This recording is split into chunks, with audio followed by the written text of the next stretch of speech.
Viral. Singkirkan tangan kotormu dari jas saya. Bentak dokter kaya. Detik berikutnya ia sujud minta maaf. Hujan bukan lagi sekadar air bagi langit malam ini. Hujan adalah ribuan jarum es yang menghunjam kulitnya yang hanya berbalut kaos tipis dan penuh lubang. Di lorong sempit pasar yang mulai sepi, aroma busuk sayuran yang membusuk bercampur dengan bau anyir air got yang meluap, menciptakan atmosfer yang mencekik. Namun, bukan bau itu yang membuat langit ingin muntah. Bukan. Itu adalah rasa sakit di pinggang kanannya. Rasanya seolah ada tangan tak kasat mata yang meremas ginjalnya dengan sarung tangan berduri, memutar-mutarnya perlahan, menikmati setiap desis kesakitan yang lolos dari bibir pucat pemuda itu. Langit, dengan tubuh kurusnya yang gemetar hebat, menyandarkan punggung pada tembok toko emas yang sudah tutup rapat. Tangan kirinya mencengkeram perut, sementara tangan kanannya menggenggam erat sebuah botol kaca kecil, harta karun yang baru saja ia amankan dengan harga diri sebagai gantinya. Obat itu, digosin. Penyelamat detak jantung ibu. Ibu, bertahanlah. Batinnya menjerit. Suaranya tenggelam dalam gemuruh petir yang membelah langit Jakarta. Ingatan tentang wajah ibu angkatnya yang membiru sore tadi kembali menghantuinya. Suara napas ibu yang berbunyi ngik-ngik seperti engsel pintu karatan adalah teror paling menakutkan dibandingkan kematiannya sendiri. Langit tahu, tubuhnya sendiri sedang rusak. Ia tahu air kencingnya semalam berwarna merah pekat seperti teh basi. Ia tahu kakinya bengkak seperti balok kayu. Tapi siapa yang peduli pada sampah masyarakat sepertinya? Rumah sakit adalah istana bagi para dewa beruang. Dan langit hanyalah tikus got yang bahkan tidak layak menginjak keset pintunya. Dia mencoba melangkah lagi. 1 langkah. 2 langkah. Dunia berputar. Pandangannya mengabur.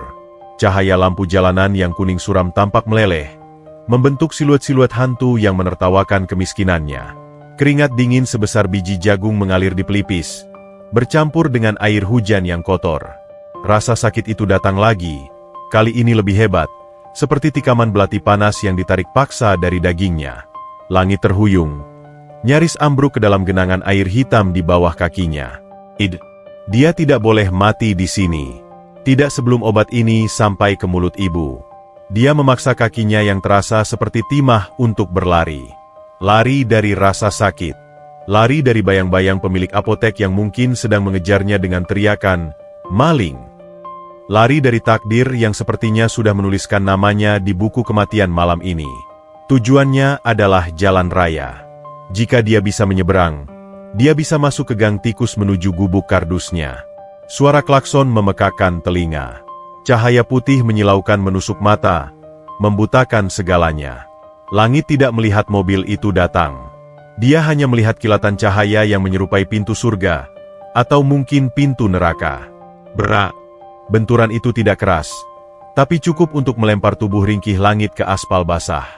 Botol obat di tangannya terlepas, menggelinding pelan, berdenting di antara suara hujan, lalu berhenti tepat di depan sebuah sepatu kulit hitam yang mengkilap sempurna. Sepatu yang harganya mungkin bisa memberi makan langit dan ibunya selama 5 tahun. Langit mengerang. Rasa asin darah memenuhi mulutnya. Tulang rusuknya terasa remuk. Tapi anehnya, rasa sakit di pinggangnya yang kronis itu justru memudar, digantikan oleh rasa kebas yang menakutkan.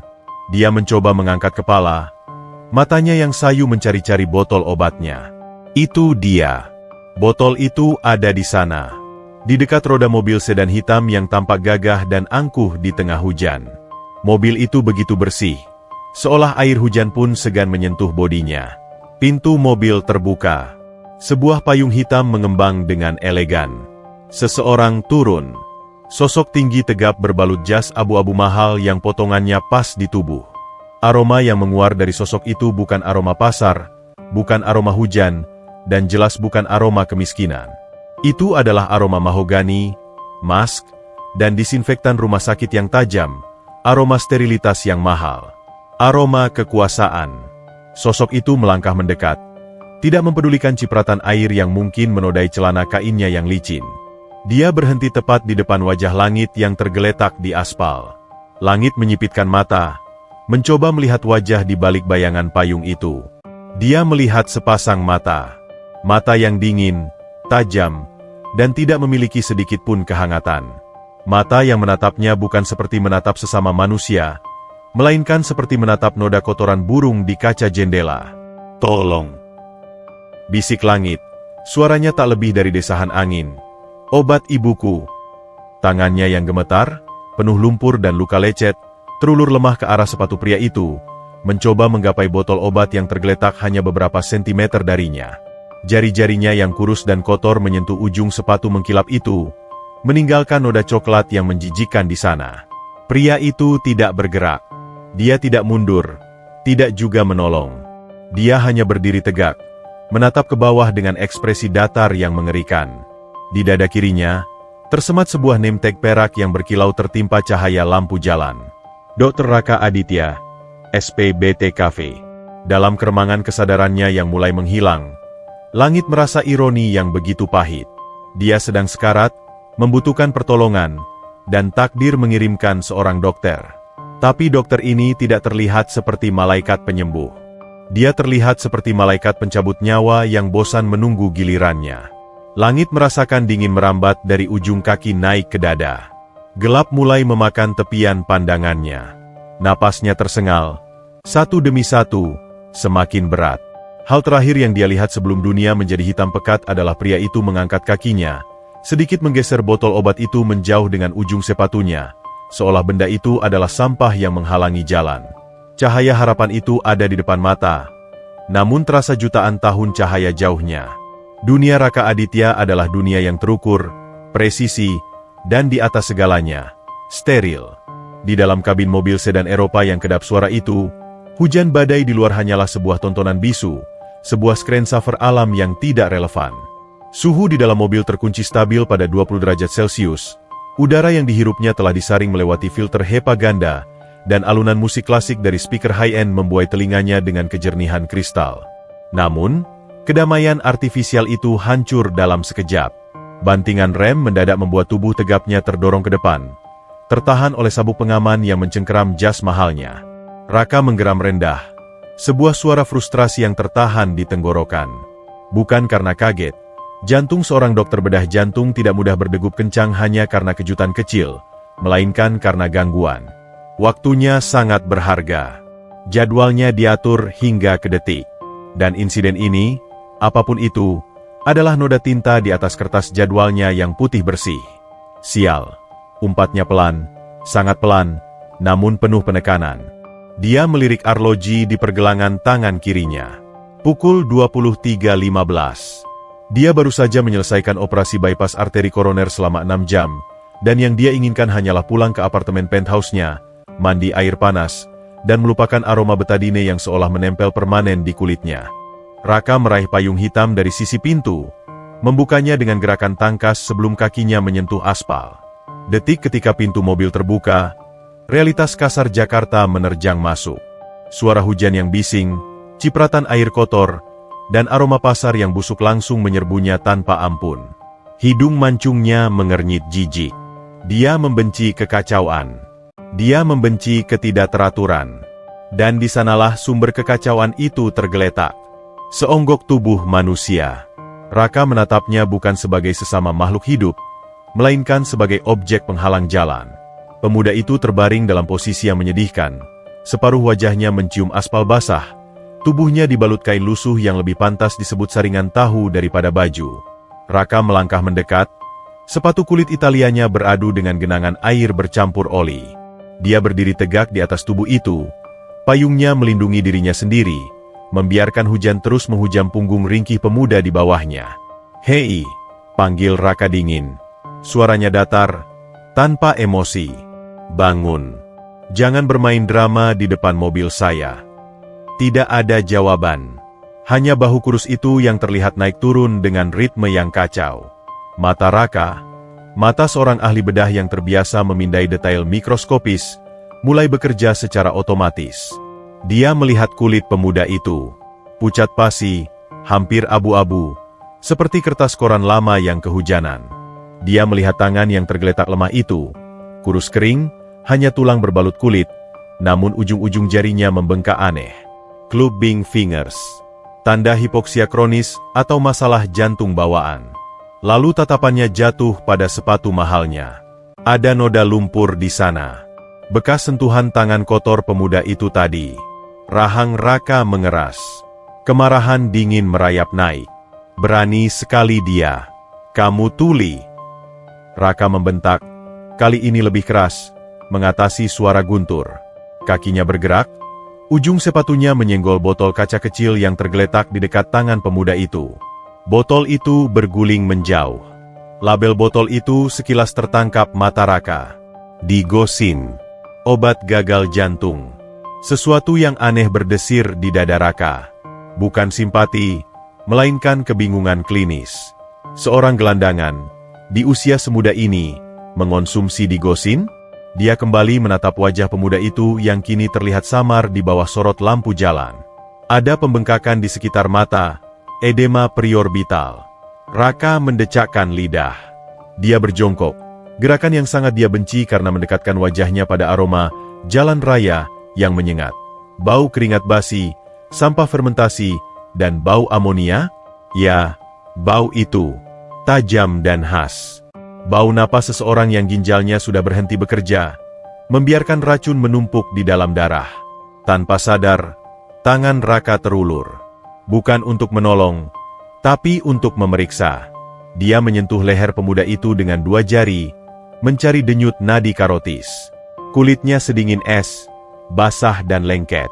Namun di balik dingin itu, ada denyut yang lemah, cepat, dan irreguler. Aritmia. Jantung pemuda ini sedang berjuang sendirian dalam perang yang hampir kalah. Bangun. Raka menepuk pipi tirus itu, agak kasar. Kau dengar saya? Mata pemuda itu terbuka sedikit. Hanya celah sempit. Namun, sorot mata itu menghantam Raka seperti palu godam. Mata itu coklat gelap, jernih di tengah kesakitan, dan memancarkan ketakutan yang murni. Ketakutan seekor hewan kecil yang terperangkap. Untuk sepersekian detik, Raka merasa dejavu. Dia seperti pernah melihat mata itu. Di mana? Di cermin? Atau di masa lalu yang sudah lama dia kubur di bawah tumpukan ijazah dan penghargaan medisnya? Pemuda itu bergumam. Suaranya pecah dan parau. Oh, obat, Ibu. Raka tertegun. Dalam kondisi kritis seperti ini, di ambang koma uremicum, otak reptil manusia biasanya hanya fokus pada satu hal, bertahan hidup. Tapi bocah ini, dia memikirkan orang lain. Bodoh. Kebodohan sentimental orang miskin yang membuat mereka tetap miskin. Raka berdiri tegak kembali, menarik tangannya seolah baru saja menyentuh bara api. Dia mengambil sapu tangan sutra dari saku jas, mengelap jari-jarinya dengan kasar, lalu membuang sapu tangan mahal itu begitu saja ke jalanan. Dia punya 2 pilihan. Masuk kembali ke mobil, menelepon ambulans pemerintah yang mungkin baru datang 1 jam lagi, itu pun kalau datang, dan membiarkan bocah ini mati kedinginan sebagai statistik kecelakaan lalu lintas. Atau, Raka menatap sekeliling. Sepi. Tidak ada saksi. Jika bocah ini mati di sini, tepat di depan mobilnya, polisi akan datang. Wartawan akan datang. Headline besok pagi, dokter bedah ternama menabrak gelandangan hingga tewas. Reputasinya akan hancur. Saham rumah sakit akan anjlok. Menyusahkan, desis Raka tajam. Dengan rasa jijik yang luar biasa, Raka membungkuk. Dia menyelipkan tangannya ke bawah ketiak dan lutut pemuda itu. Bau apek baju basah langit langsung menyerang indera penciumannya, membuatnya ingin muntah. Tubuh itu terasa sangat ringan, seringan kerangka burung, seolah tulang-tulangnya berongga karena kekurangan kalsium bertahun-tahun. Kau berutang nyawa padaku, sampah! Bisik Raka tepat di telinga langit yang sudah tidak sadarkan diri. Raka mengangkat tubuh terkulai itu dan membawanya menuju kursi penumpang depan. Dia tidak peduli jika jok kulit beige import miliknya akan ternoda lumpur dan darah. Biaya detailing mobil bisa dia bayar dengan gaji 1 jam operasinya. Tapi reputasi, itu tak ternilai. Dia menghempaskan tubuh langit ke kursi empuk itu dengan kasar. Kepala langit terkulai miring. Tetesan air kotor dari rambutnya jatuh menodai dashboard kayu mahogani. Raka menatap wajah pucat itu sekali lagi sebelum membanting pintu mobil. Di dalam keheningan kabin yang kembali menyelimuti mereka, Suara napas langit terdengar jelas. Berat. Berbunyi. Seperti mesin rusak yang dipaksa bekerja. Raka menyalakan mesin. Dia tidak sadar, botol obat kecil itu tertinggal di aspal. Terlindas ban mobilnya saat dia memutar setir. Hancur berkeping-keping bersama harapan langit untuk menyelamatkan ibunya malam ini. Mobil sedan hitam itu melesat membelah hujan, membawa dua saudara kandung yang terpisah nasib menuju satu titik temu, ruang operasi yang dingin. Cahaya putih itu menyengat, menusuk kelopak mata, memaksa masuk ke dalam retina dengan agresivitas yang menyakitkan. Langit mengerjapkan matanya, berharap menemukan kegelapan kolong jembatan atau langit-langit gubuk kardusnya yang bocor.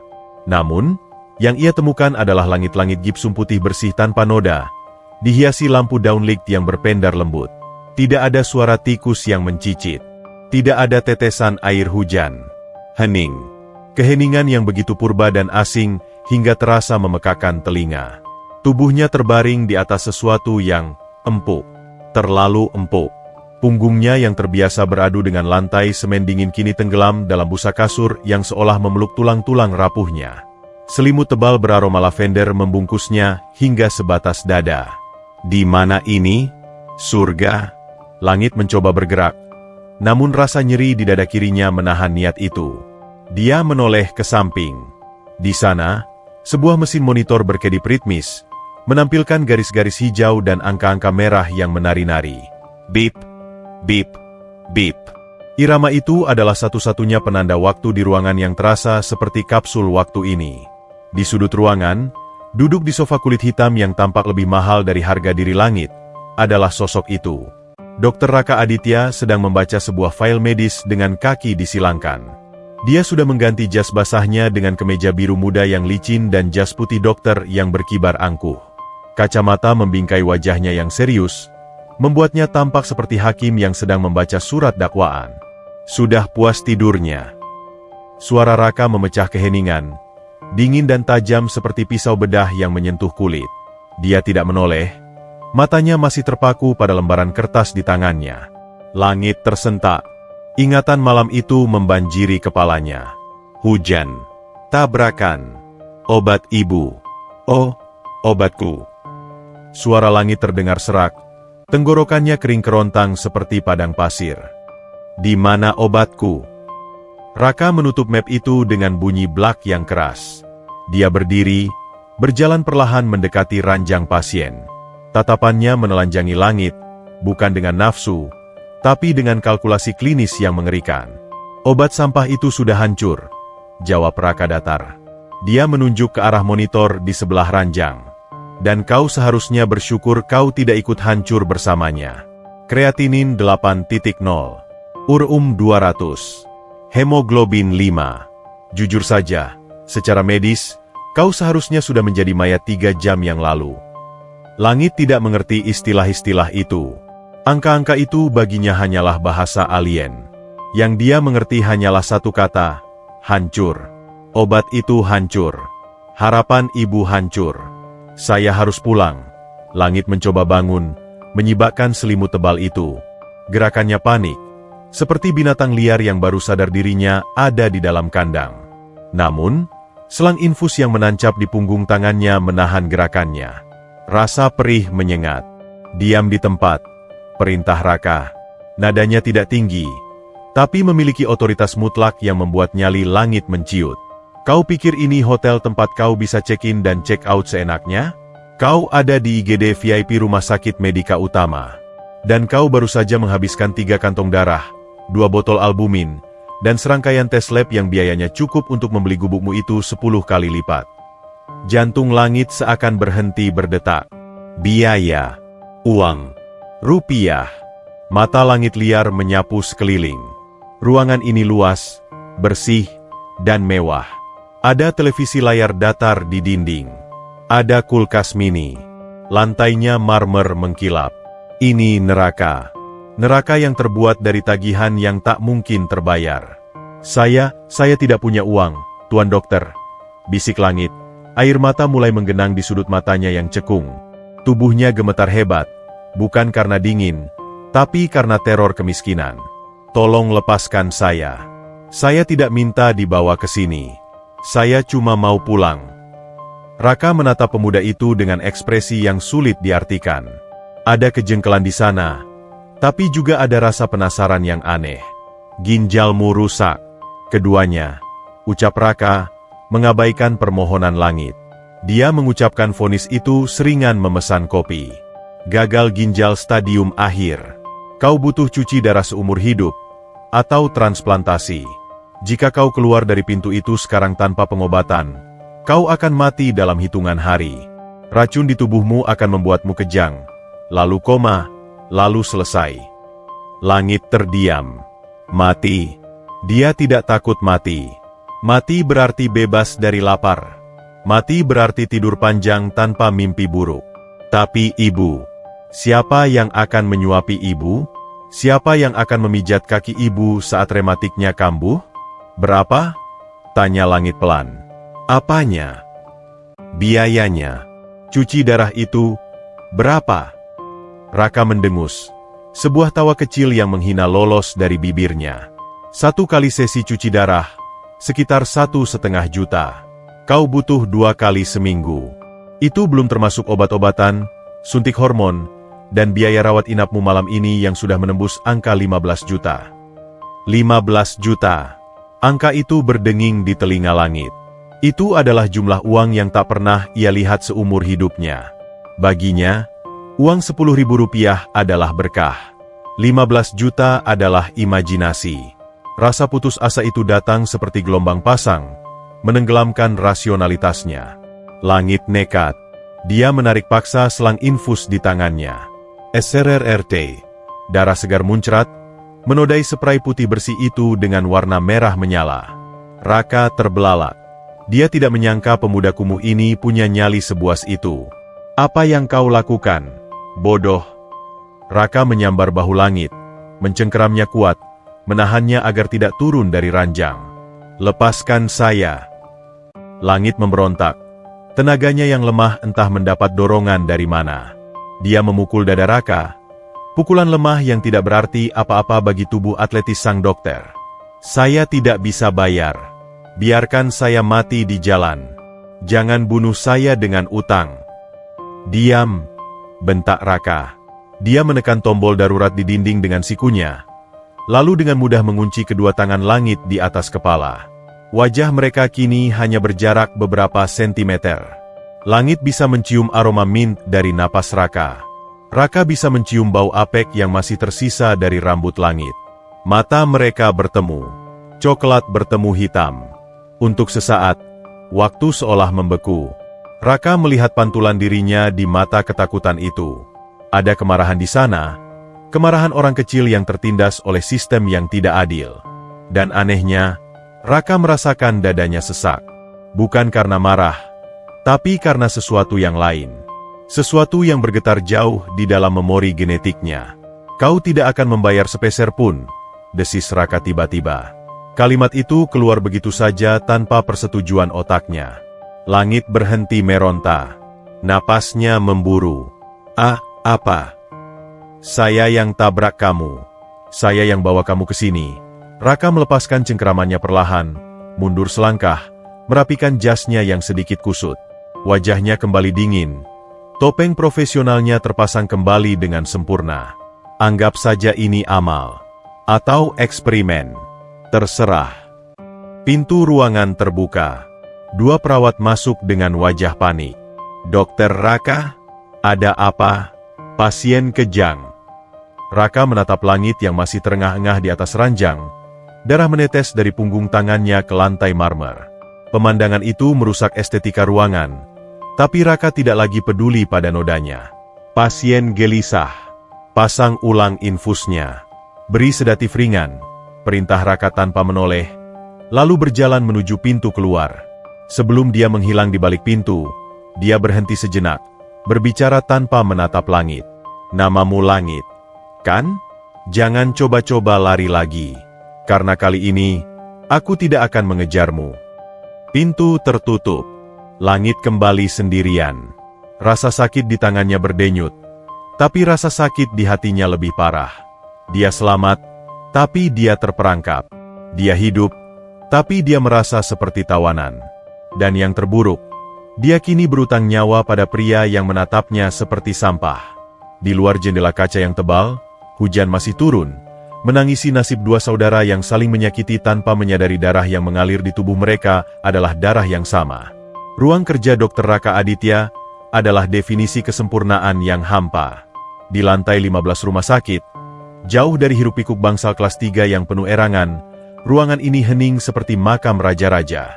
Dindingnya dilapisi panel kayu oak gelap, rak bukunya dipenuhi literatur medis tebal yang jarang disentuh, dan di atas meja kerjanya yang terbuat dari kaca tempret, hanya ada satu benda yang merusak pemandangan. Sebuah kantong plastik kresek hitam yang kotor. Itu adalah barang-barang milik pasien bernama Langit. Perawat yang membersihkan tubuh pemuda itu tadi menyerahkannya dengan wajah jijik, seolah menyerahkan bangkai tikus. Barang-barangnya bau sampah. "Dok, mau dibuang saja?" tanya perawat itu tadi. Raka seharusnya menjawab, "Ya." Seharusnya dia membakar benda-benda itu agar kuman kemiskinan tidak menyebar. Tapi, entah kenapa, tangannya justru membawa kantong itu masuk ruangannya. Raka duduk di kursi kulitnya yang ergonomis, menatap kantong plastik itu dengan tatapan tajam. Dia menghela napas panjang, lalu dengan ujung jari telunjuk dan jempolnya, seperti sedang membedah jaringan yang terinfeksi, dia membuka bungkusan itu. Isinya menyedihkan. Sebuah dompet kulit imitasi yang sudah mengelupas parah, berisi kartu identitas yang laminatingnya hampir lepas dan uang receh Rp2.000 yang lecek. Sebuah foto polaroid buram yang memperlihatkan seorang wanita tua tersenyum ompong, mungkin ibunya. Dan di bagian paling bawah, tergulung rapi namun dekil, ada sebuah kain. Raka menarik kain itu keluar. Sebuah syal rajut. Warnanya biru laut yang sudah memudar menjadi abu-abu kusam karena debu dan usia. Benang-benangnya mulai terurai di sana-sini. Bau apek yang menyengat langsung menguar, memenuhi ruangan ber-AC itu dengan aroma masa lalu. Raka hendak melemparnya kembali ke dalam plastik ketika matanya menangkap sesuatu. Sebuah detail kecil di ujung syal. Ada pola rajutan yang salah. Di antara barisan benang yang rapi, ada satu baris yang melenceng, membentuk simpul yang bengkok dan cacat. Sebuah kesalahan pemula. Raka terdiam. Jantungnya, yang biasanya berdetak stabil 60 kali per menit, tiba-tiba melompat satu ketukan. Ekstra stole. Dia tahu simpul cacat ini. Memori itu datang bukan seperti film yang diputar perlahan, melainkan seperti sambaran petir yang menerangi sudut gelap otaknya. 20 tahun yang lalu, hujan turun deras, sama seperti malam ini.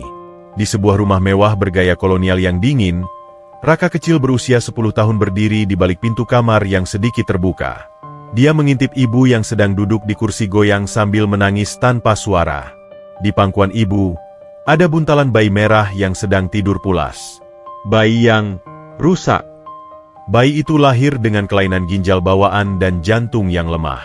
Ayah bilang, bayi itu hanya akan menghabiskan uang dan memalukan nama keluarga besar mereka yang sempurna. Keturunan Aditya tidak ada yang cacat, kata ayah dengan suara bariton yang tak terbantahkan. Di tangan ibu, ada jarum rajut. Ibu sedang membuat syal biru. Tangan ibu gemetar hebat karena menahan tangis, sehingga pola rajutannya melenceng di bagian ujung. Simpul itu bengkok, jelek, cacat. Sama seperti nasib bayi di pangkuannya. "Maafkan Mama, sayang. Maafkan Mama," bisik ibu saat itu, melilitkan syal yang belum jadi itu ke tubuh mungil si bayi. "Biar kamu hangat di sana. Biar kamu tahu Mama pernah memelukmu." Malam itu juga, sebuah mobil sedan hitam membawa bayi itu pergi. Ke panti asuhan? Ke rumah kerabat jauh? Atau dibuang begitu saja di depan masjid? Raka tidak pernah tahu. Yang dia tahu, sejak malam itu, rumah menjadi sunyi. Ibu berhenti merajut. Ayah semakin keras mendidik Raka untuk menjadi sempurna, seolah ingin menebus kegagalan produk sebelumnya. Raka tersentak kembali ke masa kini. Dia tanpa sadar telah meremas gelas kristal di mejanya hingga retak. Kopi dingin tumpah membasahi meja kaca. Napasnya memburu. Dia menatap syal usang di tangannya dengan horor. "Tidak mungkin," gumamnya, menggelengkan kepala kuat-kuat, mencoba mengusir hantu masa lalu itu. "Ini cuma kebetulan. Ada jutaan syal biru di dunia ini. Ada ribuan penjahit yang ceroboh. Logika medisnya bekerja cepat. Probabilitas pertemuan kembali dengan saudara yang hilang di kota berpenduduk 10 juta jiwa adalah nyaris 0. 0, sekian persen. Statistik tidak berbohong. Raka melempar syal itu kembali ke dalam kantong plastik dengan kasar, seolah kain itu baru saja menggigitnya. Dia berdiri, berjalan mondar-mandir di ruangannya yang luas. Dia butuh distraksi. Dia butuh bekerja. Tapi bayangan wajah pasien bernama Langit itu terus muncul. Mata coklat itu, clubbing fingers itu, dan sekarang, syal ini. Raka menyambar jas putihnya, keluar dari ruangan dengan langkah lebar. Dia harus memastikan. Dia harus membuktikan bahwa ini semua hanya delusi akibat kelelahan pasca operasi. Dia akan mengembalikan barang rongsokan ini ke pemiliknya dan melihat reaksi bocah itu. Langkah kaki Raka menggema di lorong VIP yang sepi. Perawat malam yang berpapasan dengannya menunduk hormat. Takut melihat aura gelap yang memancar dari sang dokter bedah primadona. Raka membuka pintu kamar rawat inap Langit tanpa mengetuk. Di dalam, Langit sedang duduk meringkuk di atas ranjang. Infus sudah terpasang kembali. Wajahnya masih pucat, tapi matanya waspada. Saat melihat Raka masuk membawa kantong plastik hitam itu, mata Langit melebar.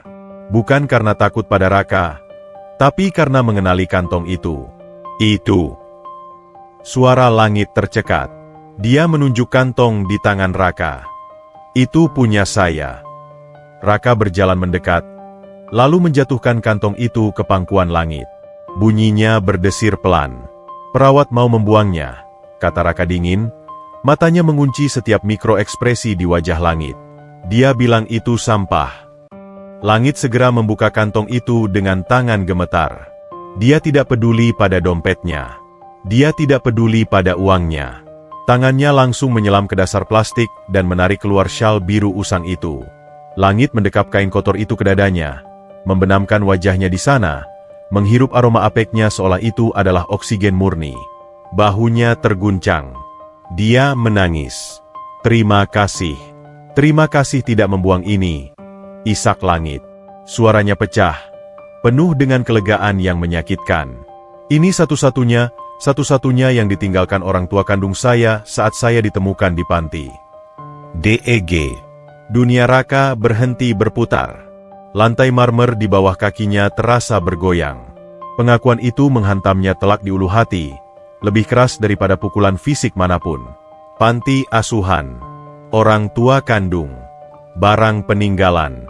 Raka menatap syal yang didekap Langit. Pola jahitan yang salah itu kini tampak seperti mengejeknya. Simpul cacat itu adalah tanda tangan ibunya. Tanda tangan dosa keluarga mereka. Siapa? Raka harus membasahi bibirnya yang tiba-tiba kering. Suaranya terdengar asing di telinganya sendiri. Siapa nama ibumu? Langit mendongak. Matanya basah dan merah. Dia tampak bingung dengan pertanyaan itu. Saya tidak tahu, dokter. Saya tidak pernah punya nama ibu. Di panti, mereka cuma bilang saya ditemukan terbungkus kain ini. Raka mundur selangkah. Dia merasa mual. Dinding pertahanan logikanya mulai retak, dan air bah kebenaran mulai merembes masuk. Di hadapannya, duduk seorang pemuda kurus, sakit, dan miskin, yang memeluk bukti dosa masa lalu Raka. Darah dagingnya sendiri. Tapi Raka adalah Raka. Keangkuhan adalah baju zirah yang sudah ia pakai terlalu lama. Dia tidak bisa, tidak boleh, mengakuinya begitu saja. Mengakui Langit berarti mengakui bahwa ayahnya adalah monster. Mengakui Langit berarti menghancurkan narasi hidupnya yang sempurna. Tidur, perintah Raka tajam, memotong momen emosional itu dengan kejam.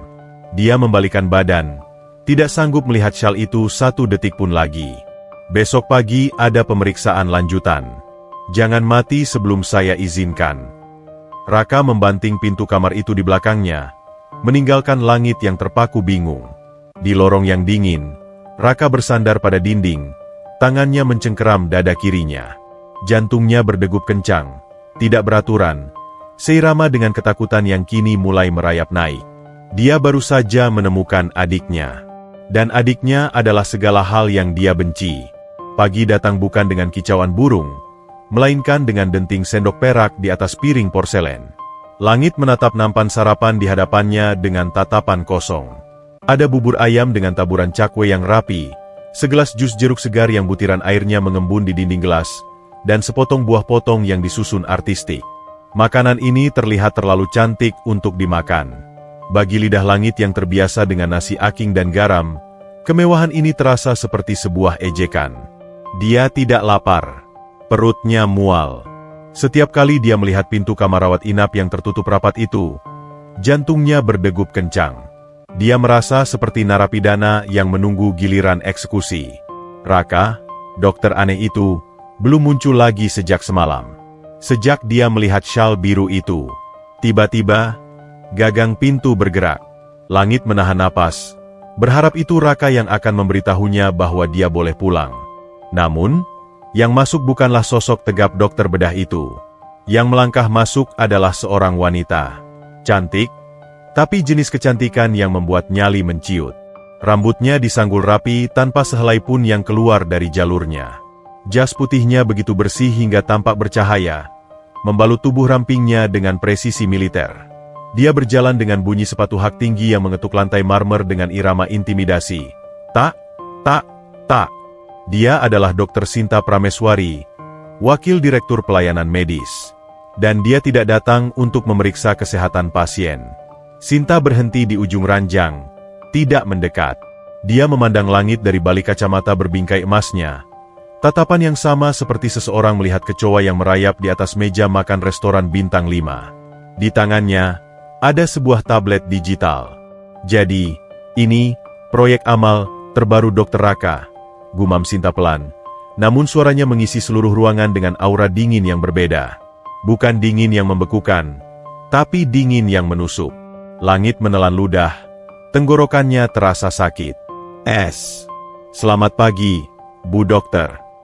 Sinta tidak menjawab salam itu. Dia menggeser layar tabletnya dengan jari yang lentik. Kukunya dicat merah darah. Tidak ada KTP. Tidak ada BPJS. Tidak ada asuransi swasta. Sinta membacakan data itu dengan nada datar. Dia mendongak, menatap langit tepat di mata. Dan berdasarkan laporan keamanan pasar semalam, ada seorang pemuda dengan ciri-ciri persis sepertimu yang dikejar massa karena mencuri di apotek Sumber Waras. Kau tahu soal itu? Wajah Langit yang pucat seketika berubah menjadi seputih kertas. Dunia seakan runtuh menimpanya. Mereka tahu. Saya terpaksa. Langit tergagap, keringat dingin mulai membasahi punggungnya. Ibu saya sekarat. Saya butuh obat. Sinta tertawa kecil. Tawa yang kering dan tanpa humor. Dia melangkah maju satu langkah. Aroma parfum mahalnya, campuran rose dan alkohol, menyerbu hidung Langit, membuatnya semakin mual. Alasan klasik, potong Sinta tajam. Dengar, nak, rumah sakit ini adalah institusi bisnis, bukan panti sosial. Dokter Raka mungkin sedang mengalami fase krisis eksistensi, atau merasa bersalah karena menabrakmu, sehingga dia menempatkanmu di kamar VVIP ini. Tapi saya menjaga agar neraca keuangan tetap seimbang. Sinta meletakkan tabletnya di meja samping tempat tidur dengan kasar. Biaya kamarmu semalam, ditambah tes lab dan obat-obatan, sudah mencapai 18 juta rupiah. Raka memang menjaminmu, tapi ada batas wewenang yang bisa dia langgar. Jika komisaris tahu dia menggunakan fasilitas VIP untuk merawat kriminal sepertimu, karirnya tamat. Kata-kata itu menghunjam dada Langit lebih sakit daripada jarum suntik. Raka akan celaka karenanya. Dokter yang semalam menyelamatkannya, yang melihat syal birunya dengan tatapan aneh itu, akan hancur karirnya gara-gara sampah seperti Langit?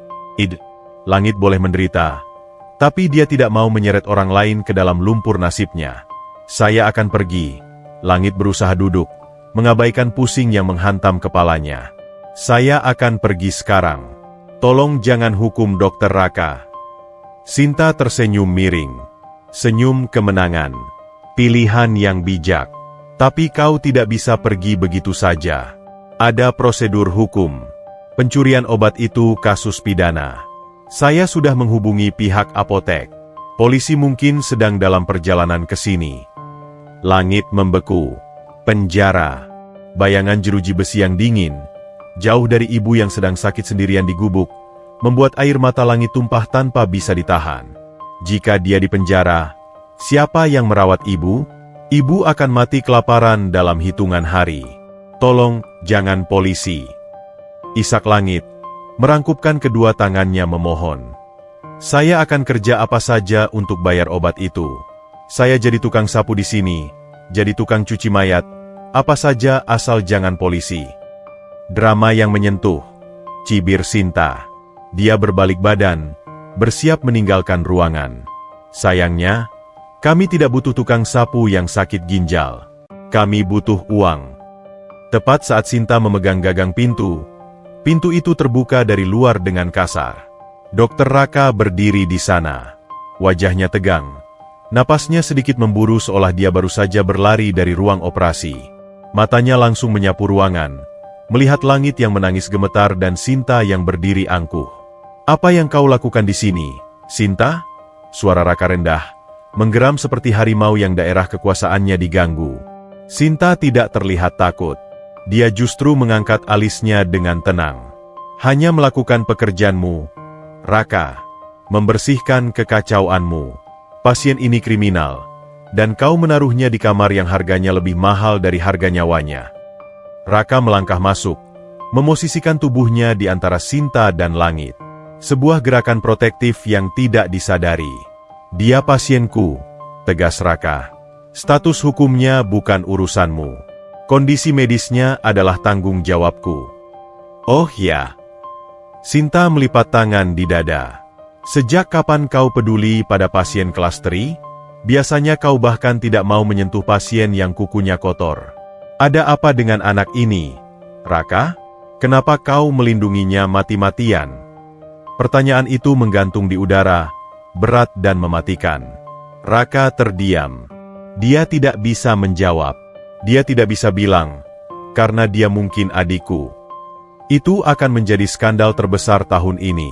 Itu bukan urusanmu, jawab Raka akhirnya, lemah namun keras kepala. Keluar. Jangan ganggu pasienku lagi. Sinta menatap Raka lama, mencari celah kebohongan. Akhirnya dia mendengus. Baik, mainkan peran pahlawanmu. Tapi ingat, Raka, rapat Dewan Direksi lusa. Jika tagihan anak ini belum lunas saat itu, aku akan pastikan namamu dicoret dari daftar calon kepala bedah. Dan anak ini, dia akan kutendang ke sel tahanan polsek. Sinta keluar, bunyi sepatu hak tingginya menjauh, meninggalkan jejak ancaman yang nyata. Keheningan kembali menyelimuti ruangan. Namun kali ini, keheningan itu terasa sesak. Langit menatap punggung Raka dengan rasa bersalah yang menggunung. Dokter. Panggil Langit lirih. Kenapa dokter tidak biarkan mereka menangkap saya? Raka berbalik perlahan. Wajahnya lelah. Topeng arogansinya retak, memperlihatkan seorang pria yang sedang bingung dengan perasaannya sendiri. Dia menatap Langit, menatap mata yang sama dengan mata ibunya. Karena kalau kau masuk penjara, kata Raka pelan, nyaris berbisik, kau akan mati. Dan aku belum selesai meneliti penyakitmu. Alasan medis. Selalu alasan medis. Itu adalah satu-satunya tameng Raka untuk menutupi fakta bahwa hatinya mulai luluh lantak. Raka berjalan ke meja, mengambil bubur yang sudah dingin itu. Makan, perintahnya, menyerahkan sendok ke tangan Langit yang gemetar. Musuhmu bukan cuma polisi atau Sinta. Musuh utamamu ada di dalam darahmu sendiri. Makan, atau kau mati konyol. Di bawah tatapan Raka yang tajam namun anehnya hangat, Langit menyuapkan bubur dingin itu ke mulutnya. Rasanya hambar bercampur air mata. Tapi itu adalah makanan pertama yang masuk ke perutnya dalam 2 hari. Di luar, badai birokrasi sedang bersiap menghantam mereka. Tapi di dalam ruangan itu, untuk sesaat, 2 saudara itu berbagi momen hening yang rapuh. Hujan di luar jendela belum juga reda, seolah langit Jakarta sedang menumpahkan seluruh kesedihannya malam itu. Namun, di dalam kamar VVIP nomor 1501, Satu-satunya suara yang terdengar hanyalah denting sendok logam yang beradu ragu dengan mangkuk porselen. Langit menatap bubur ayam di hadapannya. Uap hangat masih mengepul, membawa aroma kaldu ayam kampung dan minyak wijen yang menggugah selera. Di perutnya, cacing-cacing kelaparan sedang berteriak minta jatah. Namun, setiap kali Langit menyuapkan sesendok bubur itu ke mulutnya, tenggorokannya tercekat. Otot-otot lehernya menolak untuk menelan. Rasanya seperti menelan batu kerikil. Bukan karena buburnya tidak enak, itu adalah bubur paling lezat yang pernah menyentuh lidahnya, tapi karena sebuah bayangan yang muncul di kepalanya. Bayangan wajah ibu angkatnya, Bu Sarah. Di jam seperti ini, Bu Sarah pasti sedang duduk di depan pintu gubuk mereka yang reot, memijat kakinya yang bengkak karena asam urat, menunggu Langit pulang membawa sebungkus nasi kucing atau sisa gorengan. Ibu belum makan sejak kemarin siang. Dan sekarang, Langit duduk di sini, di atas kasur empuk, hendak menyantap makanan raja? Dia anak durhaka. Langit meletakkan sendok itu kembali ke mangkuk dengan bunyi klunting yang nyaring. Dia mendorong nampan itu menjauh. Di sofa sudut, Dr. Raka Aditya, yang sedari tadi berpura-pura sibuk dengan ponsel pintarnya, mengangkat wajah. Matanya menyipit tajam. "Kenapa berhenti?" tanya Raka. Nadanya tidak membentak, tapi penuh tuntutan. "Protein di mangkuk itu dihitung khusus untuk ginjalmu yang rusak. Habiskan." Langit menunduk, menatap selimut tebal yang menutupi kakinya. Jari-jarinya meremas kain itu, hingga buku-bukunya memutih. "Saya tidak bisa, Dok," cicit Langit pelan. "Mual? Mau muntah?" Raka bangkit, insting medisnya langsung bekerja. Dia berjalan mendekat, siap memeriksa tanda vital. "Bukan." Langit menggeleng lemah. Dia mengangkat wajahnya, menatap Raka dengan mata yang basah. "Ibu saya, Bu Sarah. Dia pasti sedang menunggu saya di rumah. Dia belum makan, Dok. Bagaimana bisa saya makan enak di sini sementara ibu mungkin sedang minum air keran untuk mengganjal perutnya?" Langkah Raka terhenti. Dia tertegun. Raka terbiasa menghadapi pasien yang mengeluh sakit, mengeluh takut mati, atau mengeluh soal biaya. Tapi pasien yang menolak makan demi orang lain, itu anomali. Di dunianya, dunia di mana warisan diperebutkan saudara kandung sampai saling bunuh, pengorbanan semacam ini terdengar seperti dongeng bodoh. "Bu Sarah," ulang Raka, menguji nama itu di lidahnya. "Dia bukan ibu kandungmu, kan?" "Bukan," jawab Langit cepat, ada nada bangga dalam suaranya. "Dia yang menemukan saya di bak sampah 20 tahun lalu. Dia yang membesarkan saya dengan memulung botol plastik. Dia segalanya bagi saya." Raka merasakan sengatan aneh di dadanya. Cemburu. Ya, dia cemburu. Dia, Raka Aditya, pewaris tunggal kekayaan keluarga dokter ternama, cemburu pada seorang pemulung.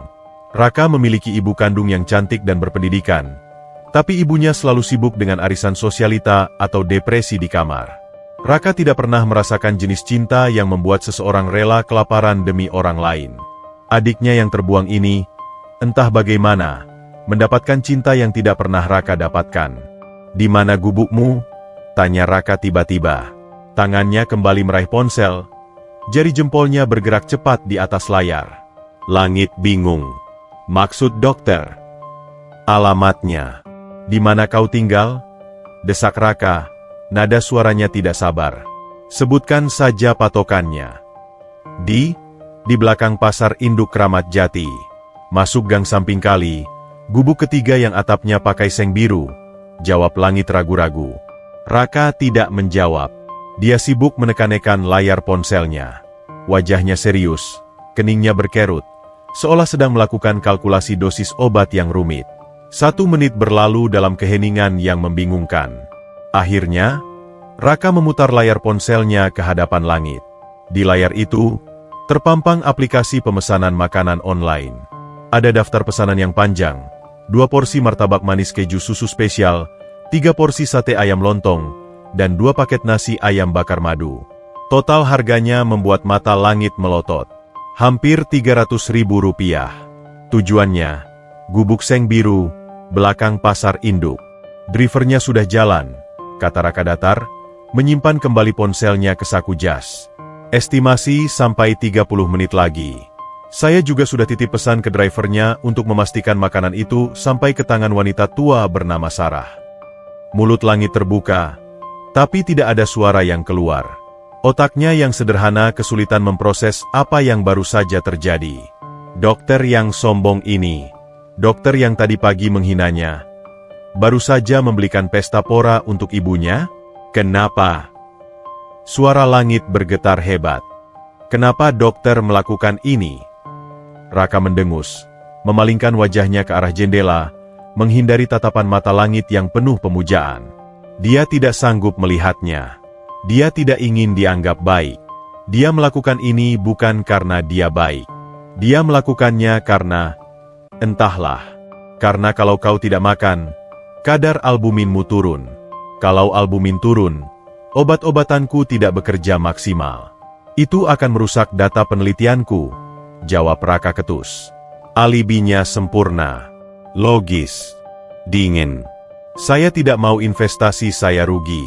Jadi, sekarang kau tidak punya alasan lagi untuk mogok makan. Makan bubur itu. Air mata Langit tumpah.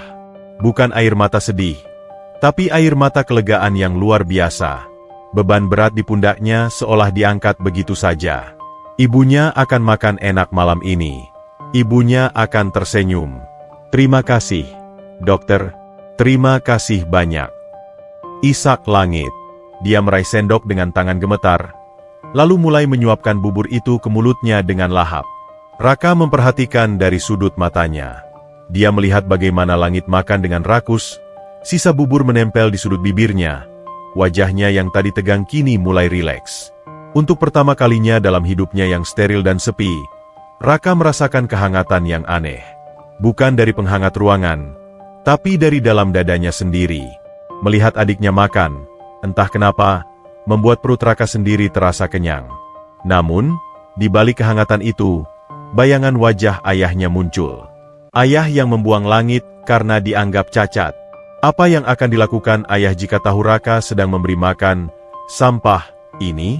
Dan apa yang akan dirasakan Langit jika dia tahu bahwa tangan yang memberinya makan sekarang adalah tangan dari keluarga yang sama yang membuangnya ke bak sampah 20 tahun lalu?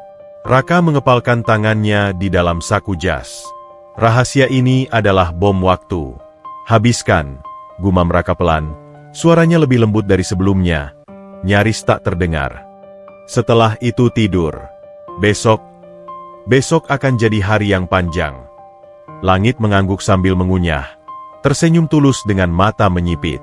Senyuman yang persis sama dengan senyuman ibu Raka di foto lama. Malam itu, di tengah dinginnya AC rumah sakit, dua saudara itu berbagi momen kedekatan yang rapuh, diikat oleh semangkuk bubur dan kebohongan yang belum terungkap.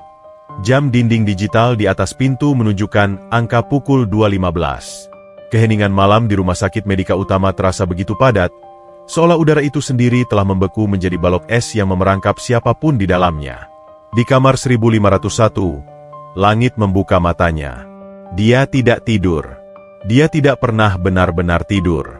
Dia menunggu sampai napas Dokter Raka, yang ketiduran di sofa sudut karena kelelahan menjaga, terdengar teratur dan berat.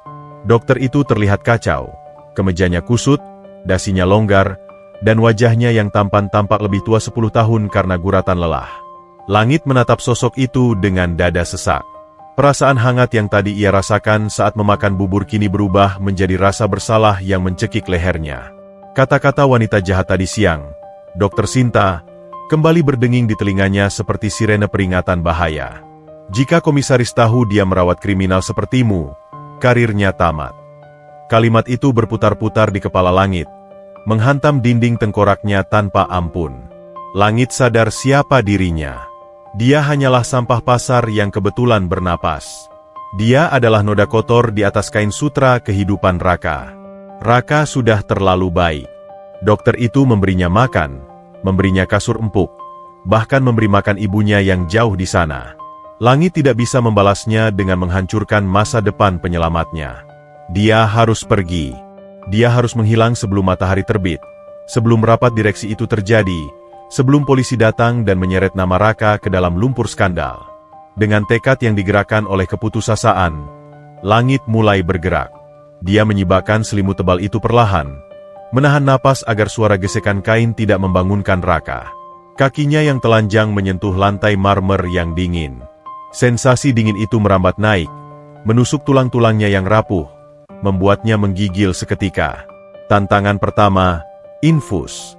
Selang plastik bening itu masih menancap setia di punggung tangan kirinya, mengalirkan cairan kehidupan yang harganya jutaan.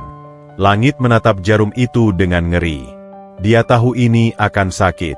Dia tahu darah akan keluar. Tapi rasa sakit fisik tidak sebanding dengan rasa sakit melihat Raka hancur karenanya. Langit memejamkan mata, menggigit bibir bawahnya kuat-kuat hingga terasa anyir darah.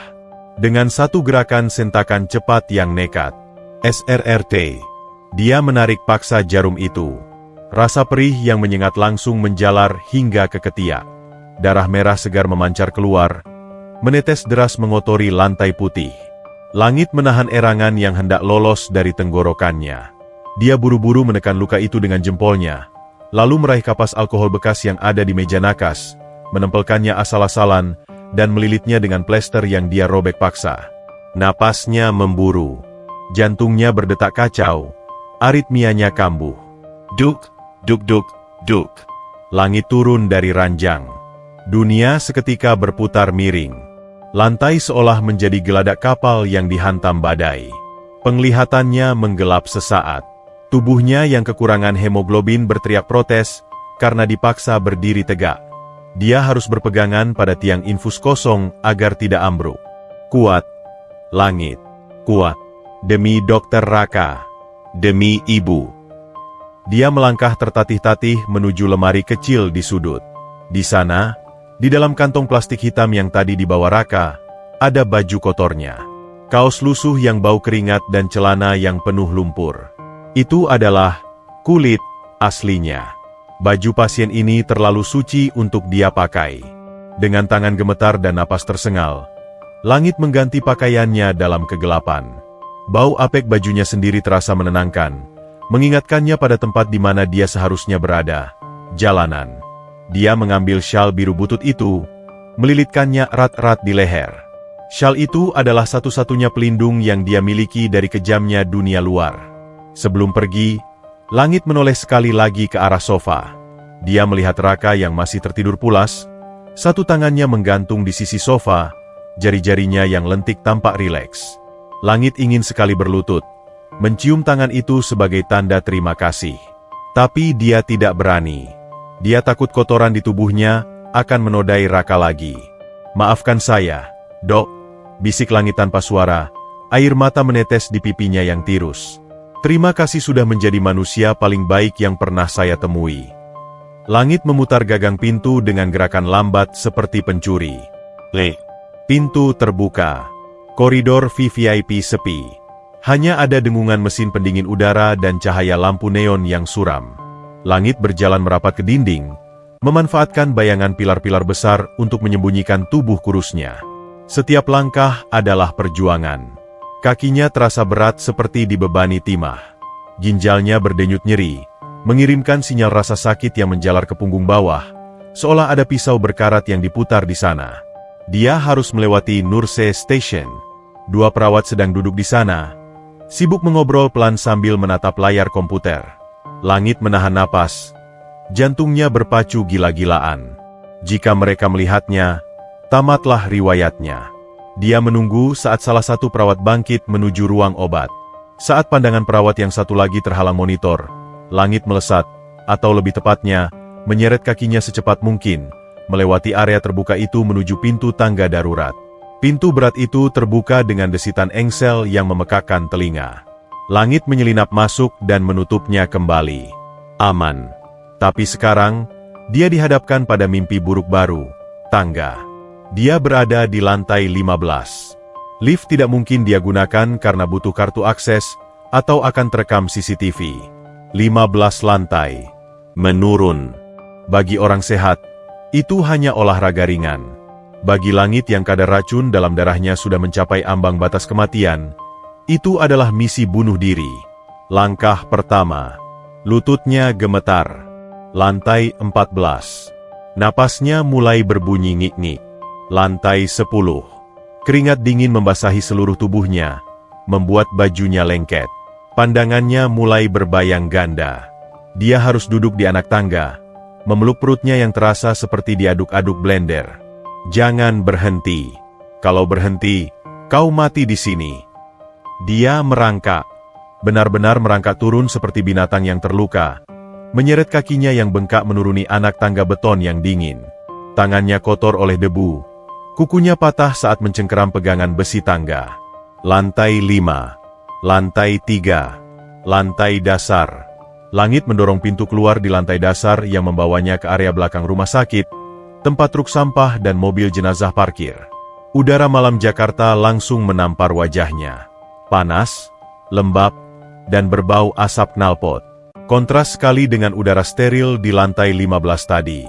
Tapi bagi langit, ini adalah udara kebebasan. Dia berhasil.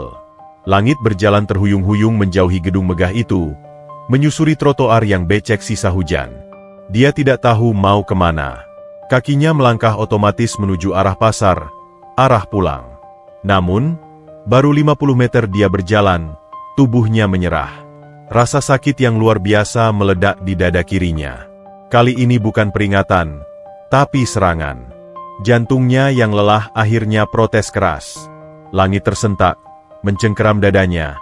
Mulutnya ternganga mencari oksigen yang seolah hilang dari atmosfer. Tubuhnya ambruk. Dia jatuh berlutut di atas trotoar kasar, lalu terguling ke samping. Wajahnya mendarat di genangan air keruh. Di kejauhan, gedung rumah sakit itu menjulang tinggi dengan lampu-lampu yang berkilauan, tampak seperti benteng yang tak tersentuh. Di salah satu jendela di lantai 15, ada Raka yang mungkin sebentar lagi akan bangun dan menyadari bahwa adiknya telah hilang. Langit tersenyum tipis di tengah rasa sakit yang meremukkan tulang. Matanya menatap langit malam yang kelabu, tanpa bintang. Selamat tinggal, kakak. Batinnya, kesadarannya mulai hanyut ditelan kegelapan. Semoga hidupmu indah tanpa sampah sepertiku. Dan di trotoar sepi itu, di antara sampah plastik dan debu kota, langit memejamkan mata, membiarkan dinginnya malam memeluk tubuhnya yang semakin mendingin. Jarum jam di dinding kamar 1501 seolah berhenti berdetak. Raka terbangun dengan sentakan keras, seolah ada alarm tak kasat mata yang meraung di dalam kepalanya. Lehernya kaku karena tertidur di sofa dengan posisi duduk. Dia mengerjapkan mata, menyapukan pandangan ke sekeliling ruangan yang remang-remang. Hening. Terlalu hening. Tidak ada suara napas berat yang berbunyi ngik-ngik. Tidak ada bunyi monitor detak jantung. Raka melompat berdiri. Jantungnya memukul rongga dada dengan keras. Matanya terpaku pada ranjang pasien di tengah ruangan. Kosong. Selimut berantakan. Bantal tergeletak di lantai. Dan di sana, di atas spray putih yang kini kusut, ada bercak merah gelap yang lebar. Darah. Sialan, umpat Raka. Suaranya menggema di ruangan kosong itu, memantul di dinding-dinding dingin. Dia berlari ke arah ranjang, menyentuh spray itu. Masih hangat. Belum lama. Matanya menyapu lantai marmer putih yang berkilauan. Ada tetesan darah segar, merah dan kental, membentuk jejak putus-putus menuju pintu keluar. Seperti remah roti dalam dongeng. Tapi ini adalah remah nyawa. Raka menyambar jas putihnya, berlari keluar kamar seperti orang kesetanan. Dia tidak peduli pada tatapan bingung perawat jaga yang sedang mengantuk. Pasien 1501, bentak Raka pada perawat di stasiun. Kemana dia? Perawat itu tergagap, wajahnya pucat. Saya tidak lihat, Dok. Saya tadi di belakang. Raka tidak menunggu penjelasan. Dia berlari menuju lift, tapi langkahnya terhenti di depan pintu darurat. Ada noda darah di gagang pintu besi itu. Angga. Bocah bodoh itu turun lewat tangga. 15 lantai. Dengan ginjal yang rusak dan tanpa alas kaki. Raka membanting pintu darurat, menatap ke bawah ke dalam lorong tangga yang berputar curam seperti mulut monster. Dia tidak mungkin mengejarnya lewat sini. Raka berbalik, menekan tombol lift dengan frustrasi. Jari telunjuknya memukul tombol itu berkali-kali seolah bisa mempercepat mesin. Pikirannya berpacu. Kemana anak itu pergi? Dia tidak punya uang. Dia tidak punya tujuan selain ibu. Ingatan Raka melesat ke layar ponselnya beberapa jam lalu. Aplikasi pesan antar makanan. Alamat itu. Jalanan Jakarta pukul 3 pagi adalah hantu yang berbeda. Tidak ada kemacetan. Hanya truk-truk besar pengangkut sayur dan jalanan basah yang memantulkan lampu neon kota. Mobil sedan hitam Raka melesat membelah malam, melanggar 3 lampu merah, mengabaikan batas kecepatan. Mesin turbonya menderu marah, selaras dengan amarah pemiliknya. Raka bukan marah karena pasiennya kabur. Dia marah karena rasa takut yang asing ini. Takut anak itu mati di selokan sebelum Raka sempat mengetahui kebenarannya. Takut darah yang tumpah di lantai rumah sakit tadi adalah darah terakhir yang dimiliki anak itu.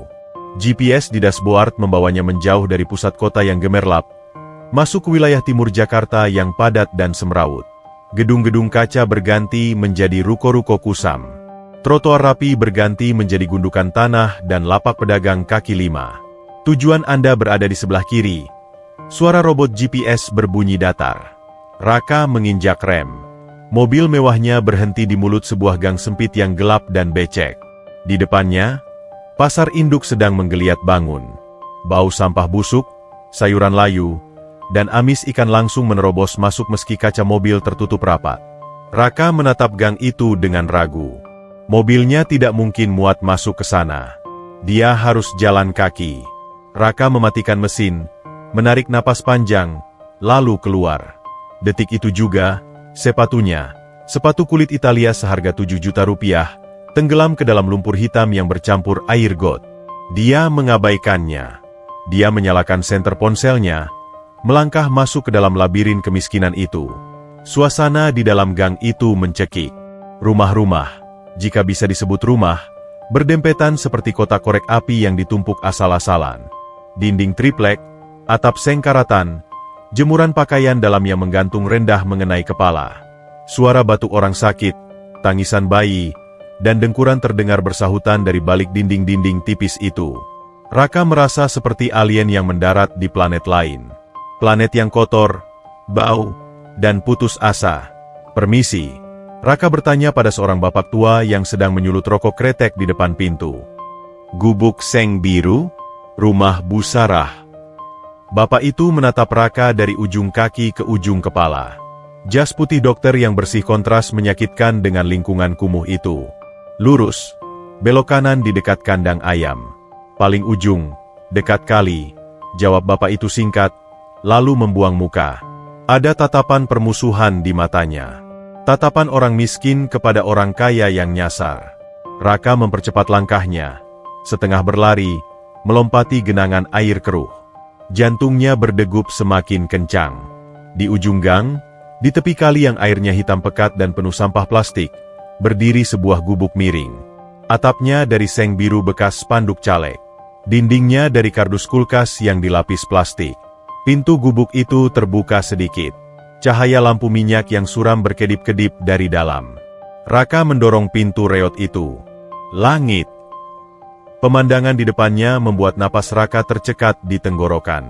Ruangan itu sempit. Mungkin hanya 3x3 meter. Lantainya tanah yang dipadatkan. Di sudut ruangan, ada tumpukan kardus bekas. Di tengah ruangan, duduk seorang wanita tua dengan rambut memutih, sedang menyuapkan sate ayam, sate yang dipesan Raka tadi, ke mulut seorang pemuda yang terbaring di atas tikar tipis. Langit ada di sana. Dia terbaring menggigil. Wajahnya abu-abu, bibirnya membiru.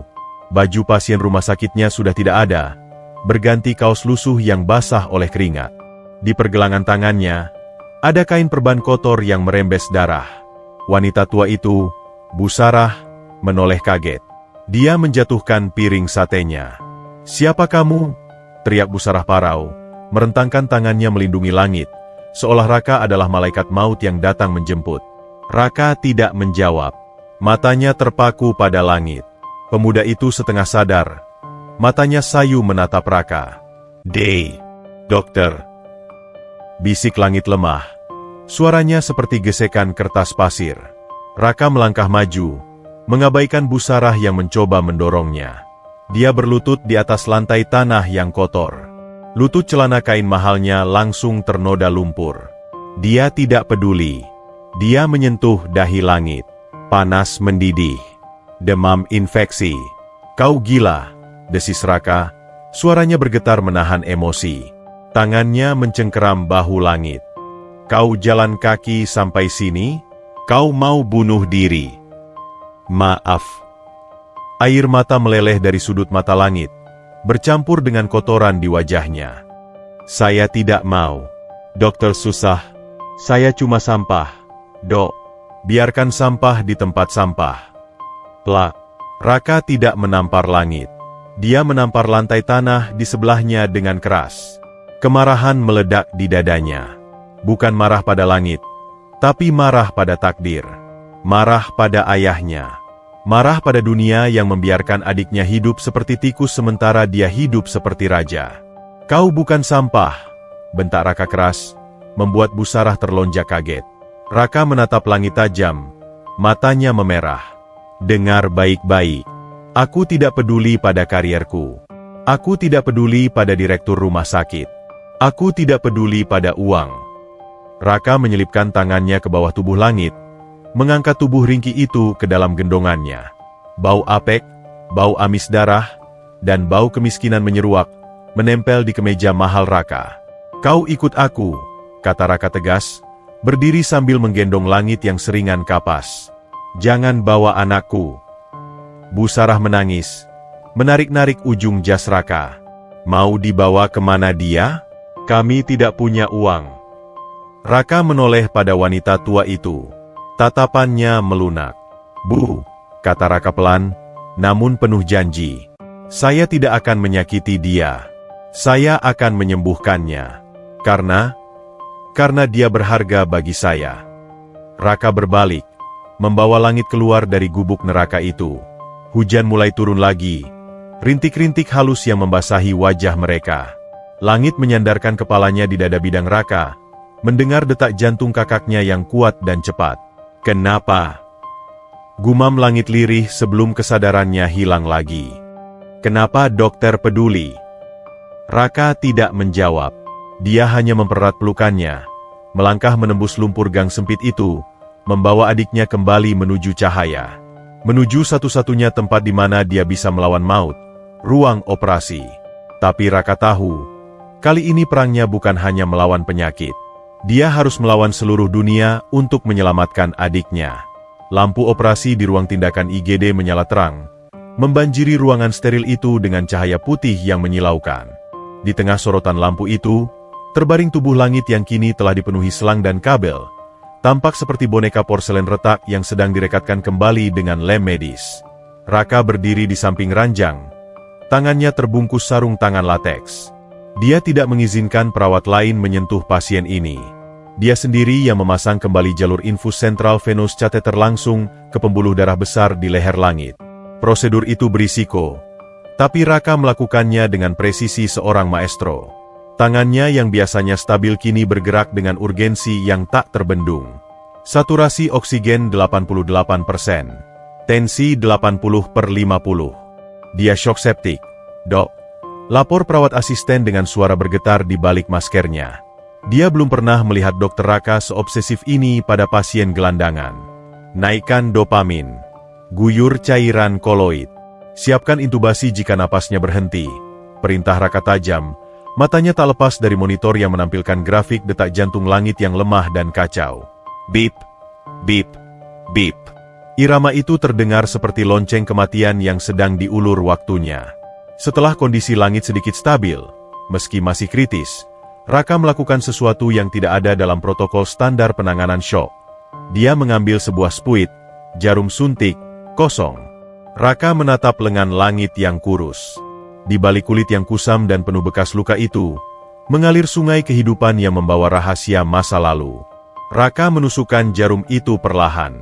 Darah merah pekat mengalir masuk ke dalam tabung suntik, berputar-putar seperti tinta merah di dalam air. Itu bukan sekadar darah.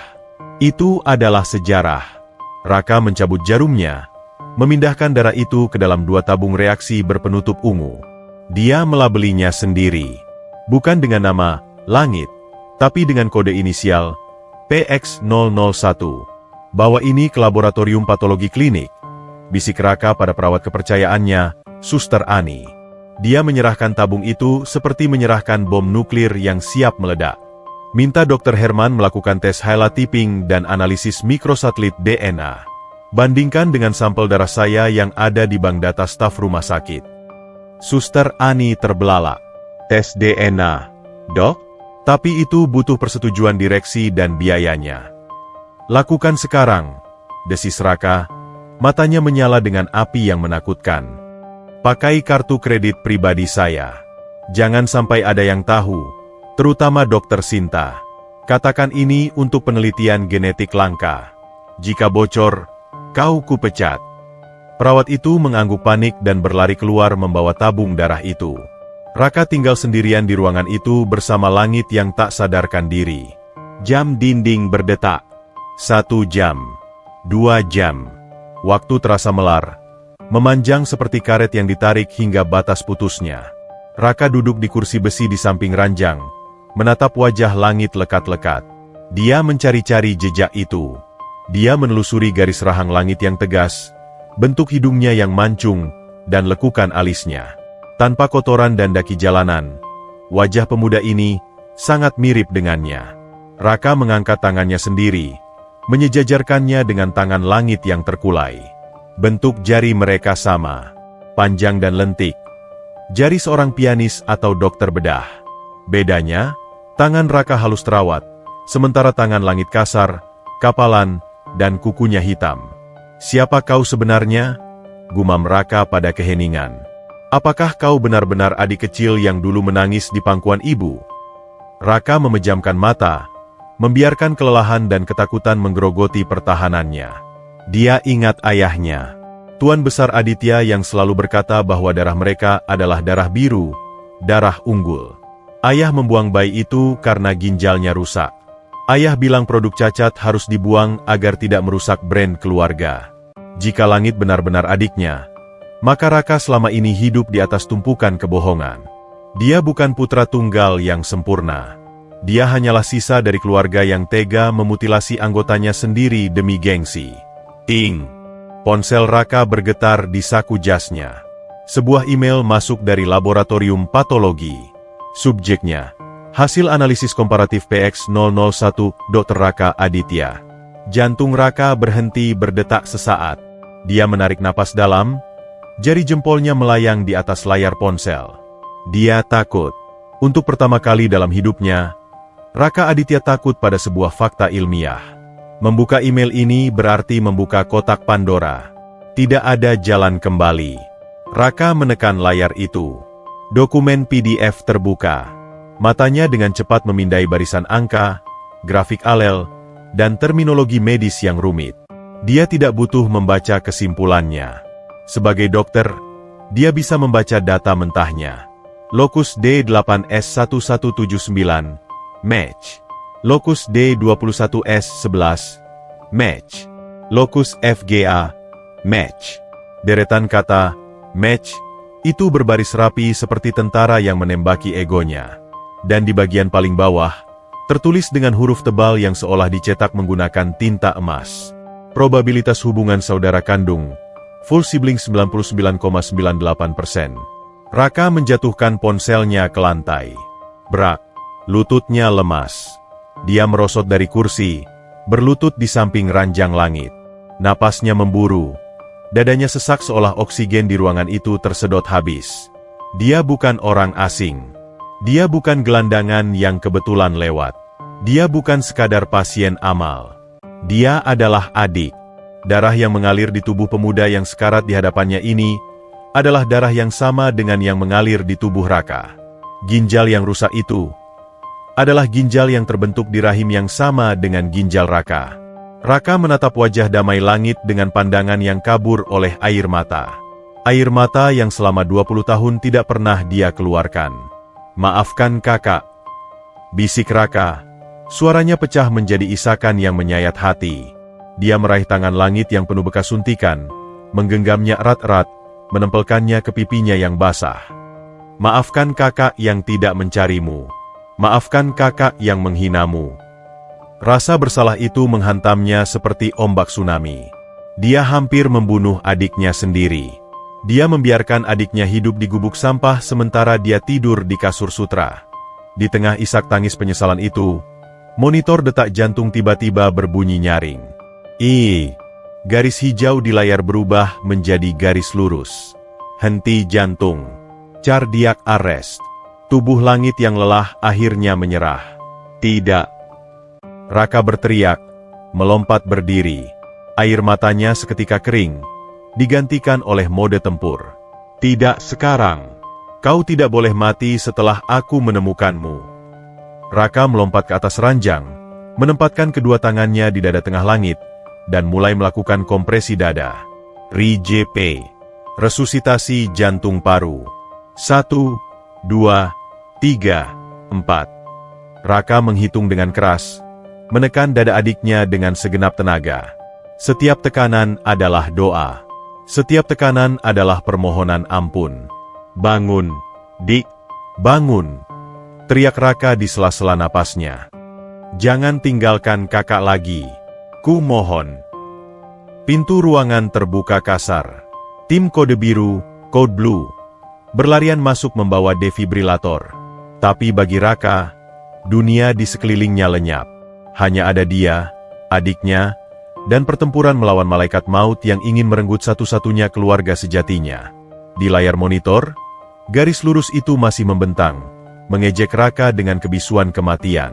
Suara tulang rusuk yang retak adalah suara paling mengerikan yang pernah didengar Raka, lebih mengerikan daripada jeritan hantu manapun. Namun, tangan Raka tidak berhenti. Dia terus menekan, memompa, menghantam dinding dada langit yang kurus dengan ritme putus asa. Tekan, lepas, tekan, lepas. Keringat dingin bercucuran dari dahi Raka, menetes jatuh ke atas baju pasien langit yang terbuka, bercampur dengan gel peredam kejut listrik. Napas Raka memburu, parau, seirama dengan teriakannya di dalam hati yang memanggil-manggil nama Tuhan yang sudah lama ia lupakan. Siapkan 360 joule, teriak Raka. Suaranya pecah namun menggema mengatasi kebisingan alat medis.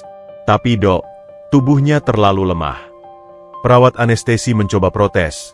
Wajahnya pucat pasi di balik masker. Lakukan, bentak Raka. Matanya liar seperti binatang buas yang tersudut. Alat defibrilator ditempelkan. Bunyi wiing meninggi, menandakan energi listrik telah terisi penuh. Tubuh langit tersentak hebat saat ribuan volt listrik menghantam jantungnya yang diam. Punggungnya melengkung ke atas, lalu jatuh kembali ke kasur dengan bunyi deb yang menyakitkan. Semua mata tertuju ke monitor. Garis lurus itu masih di sana. Datar. Mengejek. Mati. Dunia Raka menggelap. Lututnya goyah. Dia baru saja menemukan adiknya 5 menit yang lalu. Dan sekarang dia harus melepaskannya? Tidak bisa. Ini bukan skenario yang dia izinkan. Raka kembali meletakkan tangannya di dada langit, bersiap memompa lagi secara manual, menolak menyerah meski logika medis berteriak bahwa ini sia-sia. Namun, tiba-tiba, bip. Satu kedipan kecil di layar hijau. Lemah. Ragu-ragu. Bip. Bip.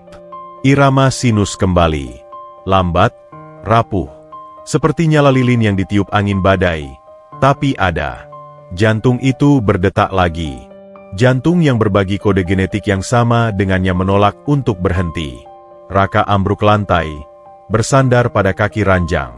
Dia meraup wajahnya dengan tangan yang gemetar hebat, terisak tanpa suara. Adiknya kembali.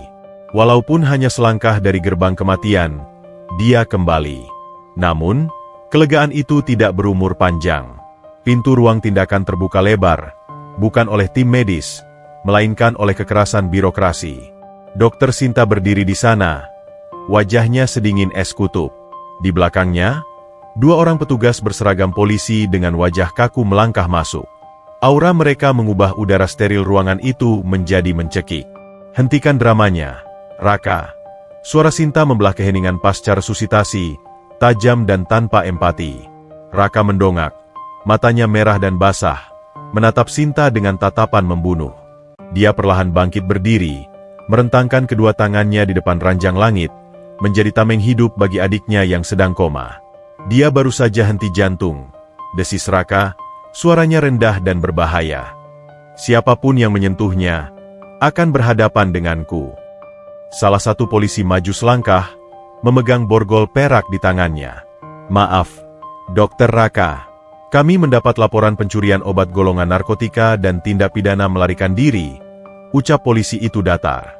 Tersangka atas nama Langit harus kami amankan. Dan Anda, Dokter Raka, dicurigai menyembunyikan buronan. Dia bukan buronan, teriak Raka, urat-urat lehernya menonjol. Dia pasien kritis. Ginjalnya rusak. Memindahkannya sekarang sama saja dengan membunuhnya. Sinta melangkah maju. Bunyi hak sepatunya mengetuk lantai marmer dengan irama kemenangan. Dia berhenti tepat di depan Raka, menatap rekan kerjanya itu dengan campuran rasa kasihan dan kejijikan. Lihat dirimu, Raka, bisik Sinta, suaranya penuh bisa. Kau berantakan. Kau emosional.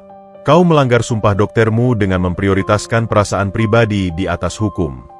Sinta mengeluarkan sebuah kertas dari saku jasnya. Surat keputusan.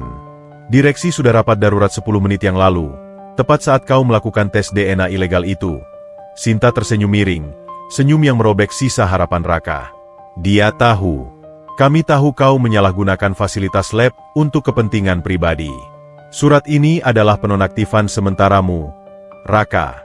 Mulai detik ini, kau bukan lagi dokter penanggung jawab pasien ini. Dunia Raka runtuh untuk kedua kalinya malam itu. Bukan karena jabatannya hilang.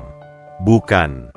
Tapi karena tanpa jas putih itu, tanpa wewenang itu, dia tidak punya kuasa untuk melindungi Langit. Dia hanyalah warga sipil biasa yang menghalangi polisi.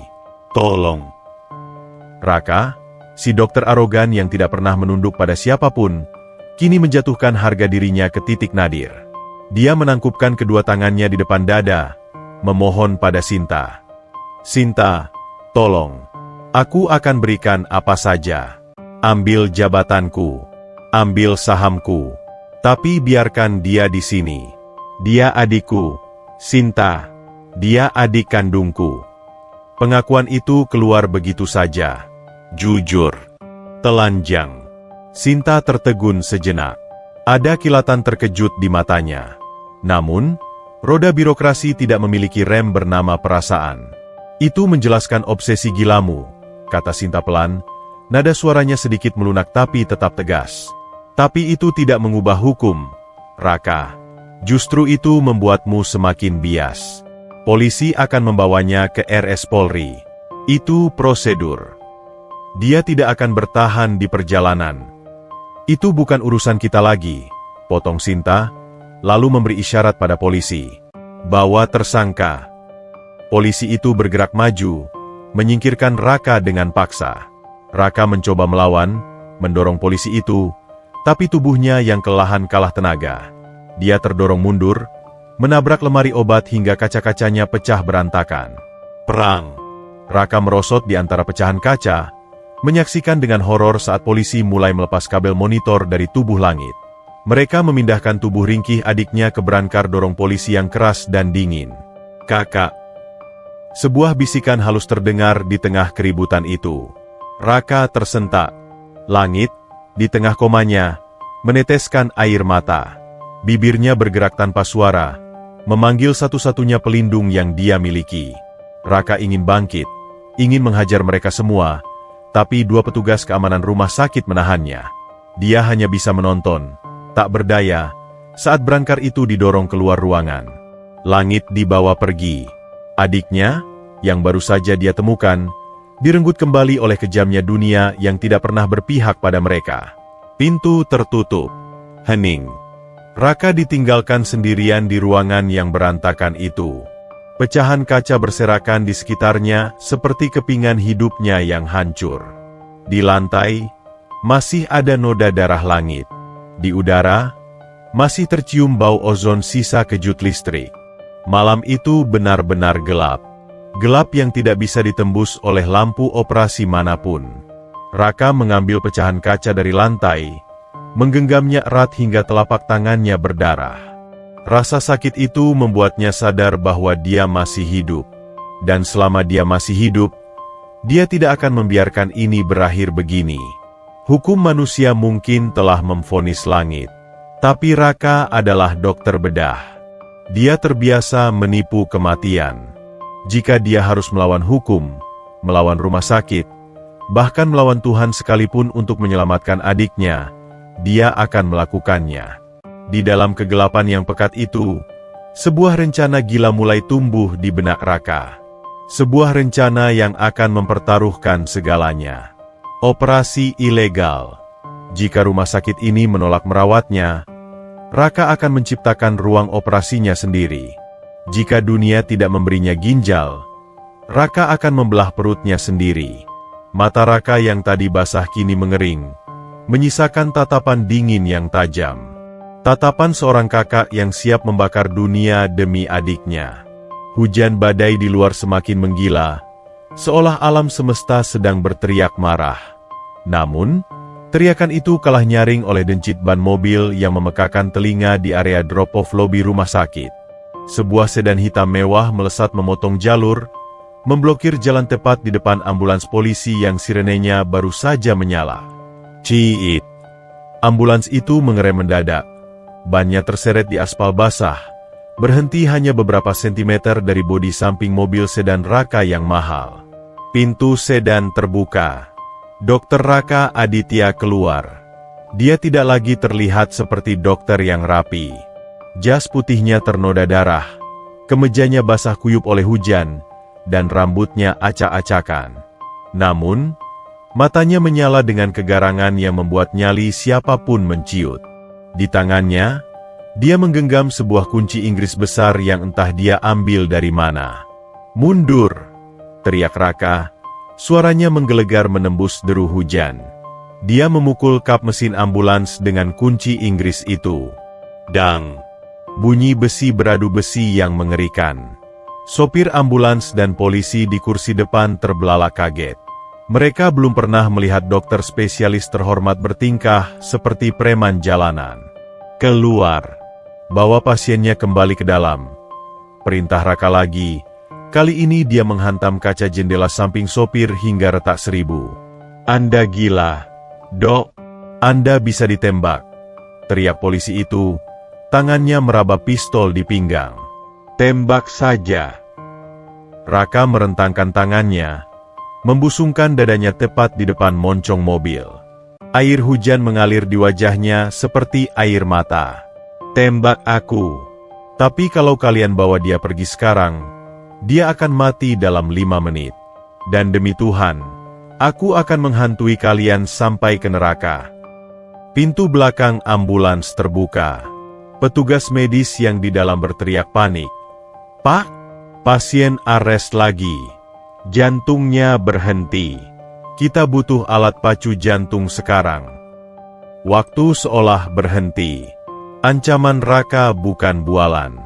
Prediksi medisnya akurat. Perjalanan ke RS Polri adalah hukuman mati bagi langit. Mendengar itu, Raka tidak menunggu izin. Dia membuang kunci Inggrisnya, berlari ke pintu belakang ambulans, mendorong petugas medis yang bengong, dan langsung melompat masuk. "Minggir!" Raka mengambil alih. Tangannya kembali menekan dada langit, memompa kehidupan secara manual. "Siapkan brankar. Dorong kembali ke IGD. Sekarang!" Otoritas Raka begitu absolut, begitu penuh dengan aura kepemimpinan yang putus asa, hingga polisi dan petugas medis itu bergerak menuruti perintahnya tanpa sadar. Mereka lupa bahwa Raka sudah dipecat. Mereka hanya melihat seorang penyelamat yang sedang bertarung melawan maut. Brankar didorong berlari membelah lobi rumah sakit. Raka duduk di atas brankar, terus melakukan CPR tanpa henti, mengabaikan tatapan ngeri para pengunjung dan satpam. Di ujung koridor menuju ruang operasi, barikade manusia sudah menunggu. Dokter Sinta berdiri di sana, didampingi kepala keamanan dan 2 direktur lainnya. Wajahnya merah pada menahan amarah. "Hentikan dia," jerit Sinta. "Ini pelanggaran kode etik berat.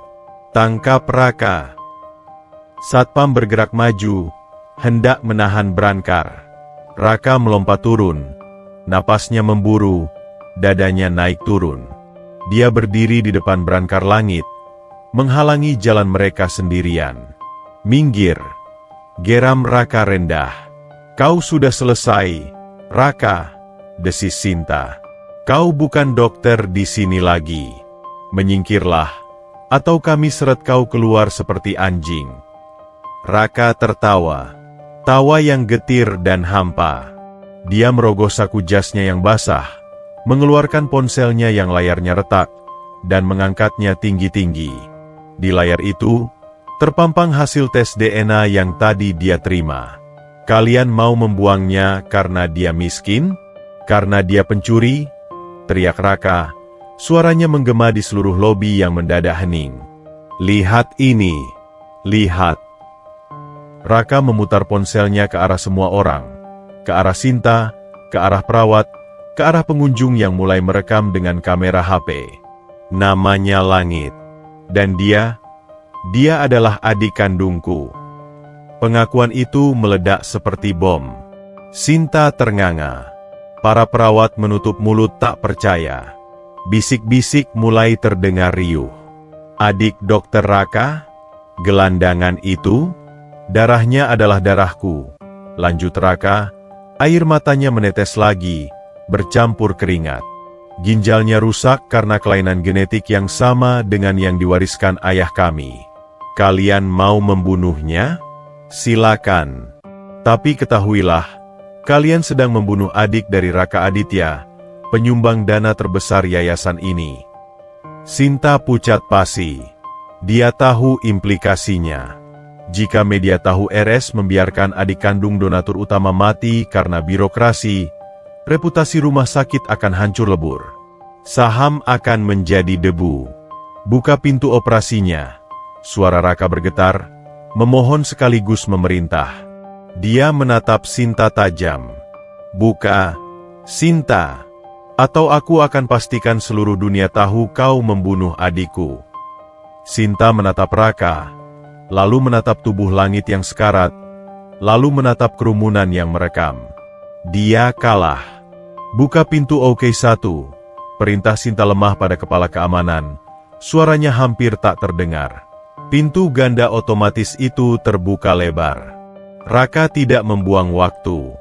Suster Ani, siapkan set bedah vaskular. Panggil dokter anestesi. Kita operasi Cito sekarang. Tim medis yang setia pada Raka langsung bergerak. Mereka berlari mendorong Brancar masuk ke dalam sanitarium suci itu, meninggalkan Sinta dan polisi yang terpaku di luar. Di dalam ruang operasi yang dingin dan terang, Raka berubah. Dia bukan lagi kakak yang menangis. Dia kembali menjadi dewa bedah. Tangannya dicuci cepat, jas steril dipasang dalam hitungan detik. Pisau bedah ada di tangannya. Fokus, gumam Raka pada dirinya sendiri di balik masker. Jangan lihat dia sebagai adikmu. Lihat dia sebagai organ yang harus diperbaiki. Operasi itu berjalan tegang. Arteri ginjal Langit pecah. Perdarahan masif. Raka bekerja dengan kecepatan di luar nalar manusia, menjahit pembuluh darah halus yang sobek, menyambung nyawa yang nyaris putus. Setiap jahitan adalah permintaan maaf. Satu jahitan untuk masa kecil yang hilang. Satu jahitan untuk kelaparan yang kau rasakan. Satu jahitan untuk hinaan yang kuberikan. Darah menyemprot mengenai pelindung wajah Raka, tapi tangannya tidak gentar sedikitpun. Dia menari di atas luka, menjahit takdir yang koyak. Tensi stabil. Dok, lapor anestesi setelah 2 jam yang menyiksa. Perdarahan berhenti. Raka menjatuhkan pisau bedahnya ke nampan logam. Lang. Lututnya lemas. Dia mundur selangkah. Napasnya tersengal di balik masker. Dia menatap monitor. Detak jantung Langit kini terdengar kuat dan teratur. Beep, beep, beep. Suara itu adalah musik terindah yang pernah didengar Raka. Lebih indah dari simfoni manapun. Raka merosot duduk di lantai ruang operasi yang dingin, bersandar pada dinding keramik hijau. Dia melepas maskernya, membiarkan udara dingin menerpa wajahnya yang basah oleh keringat. Dia berhasil. Dia menang melawan maut. Dia menang melawan hukum. Dia menang melawan egonya sendiri. Pintu ruang operasi terbuka perlahan. Suster Ani mendekat, berjongkok di samping Raka, menepuk bahunya pelan. "Dokter," bisik suster itu lembut. Dia sadar. Dia memanggil dokter. Raka mendongak. Matanya yang lelah berbinar. Dia memaksakan tubuhnya yang remuk redam untuk bangkit. Dia berjalan mendekati meja operasi. Tempat adiknya terbaring lemah namun matanya terbuka sedikit. Langit menatap Raka. Tidak ada lagi rasa takut di mata itu. Hanya ada rasa damai. Tangan langit yang masih terpasang infus bergerak lemah, mencoba meraih tangan Raka. Raka segera menyambutnya, menggenggam jari-jari kasar itu dengan kedua tangannya yang masih berbau antiseptik. "Kakak." Suara langit nyaris tak terdengar, serak dan lemah. Itu pertama kalinya. Pertama kalinya langit memanggilnya, "Kakak," bukan "dokter." Satu kata itu meruntuhkan seluruh tembok pertahanan Raka yang tersisa. Raka menunduk, mencium tangan adiknya yang penuh bekas luka, dan menangis tergugu seperti anak kecil. Di ruang operasi yang sunyi itu, dua saudara yang terpisah oleh takdir akhirnya bersatu kembali dalam ikatan darah yang tak terbantahkan. Antagonis telah kalah. Bukan oleh pedang, tapi oleh kebenaran cinta yang nekat. 6 bulan telah berlalu sejak malam badai itu, namun bekas lukanya masih tercetak jelas. Bukan luka di hati, melainkan sebuah garis parut sepanjang 10 cm di pinggang kiri Raka. Raka berdiri di balkon apartemen penthouse-nya yang terletak di lantai 40. Matahari pagi Jakarta yang hangat menerpa wajahnya, menyilaukan mata, namun dia tidak memalingkan wajah. Dulu, dia akan menutup tirai tebal agar sinar matahari tidak merusak tidur paginya yang berharga. Dulu, dia membenci kebisingan kota di bawah sana. Kini, segalanya terdengar berbeda. Klakson kendaraan terdengar seperti nyanyian kehidupan. Raka menyesap kopi hangat dari cangkirnya. Dia tidak lagi mengenakan jas dokter yang kaku, atau setelan Armani yang licin. Tubuhnya kini dibalut kaos polos longgar dan celana training santai. Dia menunduk, menyentuh pelan perut kirinya. Di sanalah dia kehilangan satu ginjalnya. Operasi malam itu sukses, tapi kerusakan ginjal langit terlalu parah untuk diperbaiki hanya dengan obat. Raka, tanpa berpikir 2 kali, memutuskan menjadi donor. Itu adalah pelanggaran prosedur terberat, mengoperasi keluarga sendiri. Dewan direksi mengamuk. Dokter Sinta menuntut pencabutan izin praktiknya. Tapi Raka tidak peduli. Dia keluar. Dia meninggalkan jabatan kepala bedah kardiovaskular di RS Medika Utama. Dia meninggalkan gaji ratusan juta per bulan. Dia meninggalkan prestise yang selama ini dia dewa-dewakan. Dan anehnya, dia merasa lebih kaya dari sebelumnya. "Kak!" Suara itu lembut, memecah lamunan Raka. Raka menoleh. Di ambang pintu kaca geser, berdiri seorang pemuda. Kulitnya kini bersih, bercahaya, tidak lagi abu-abu pucat. Pipinya mulai berisi, menghilangkan cekungan tirus yang dulu membuatnya tampak seperti tengkorak hidup. Rambutnya dipotong rapi model comaher, membuatnya terlihat sangat tampan, sebuah cerminan muda dari Raka sendiri. Itu Langit. Di tangannya, Langit membawa nampan berisi pisang goreng hangat dan teh manis. Aroma gula dan minyak yang digoreng, aroma kampung yang dulu dibenci Raka, kini memenuhi ruang tamu apartemen mewah itu. "Kenapa bangun sepagi ini?" tanya Raka. Senyum tipis terukir di bibirnya. Senyum yang tulus, bukan senyum sinis. "Kebiasaan, Kak."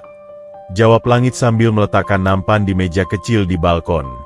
Dia duduk di kursi rotan di sebelah Raka. Dulu jam segini aku sudah harus berebut kardus bekas di pasar. Kalau telat, diambil orang. Raka terdiam sejenak. Masa lalu itu masih membekas, tapi tidak lagi menyakitkan. Kau tidak perlu berebut apapun lagi, kata Raka pelan. Dia mengulurkan tangan, mengacak rambut adiknya. Ginjalmu itu ginjal mahal. Tahu, ginjal mantan dokter spesialis. Jangan dipakai buat angkat kardus lagi. Langit terkekeh. Tawanya renyah, bebas dari beban. Siap, bos. Lagian Ibu Sarah juga melarangku kerja berat. Oh iya, Ibu titip salam.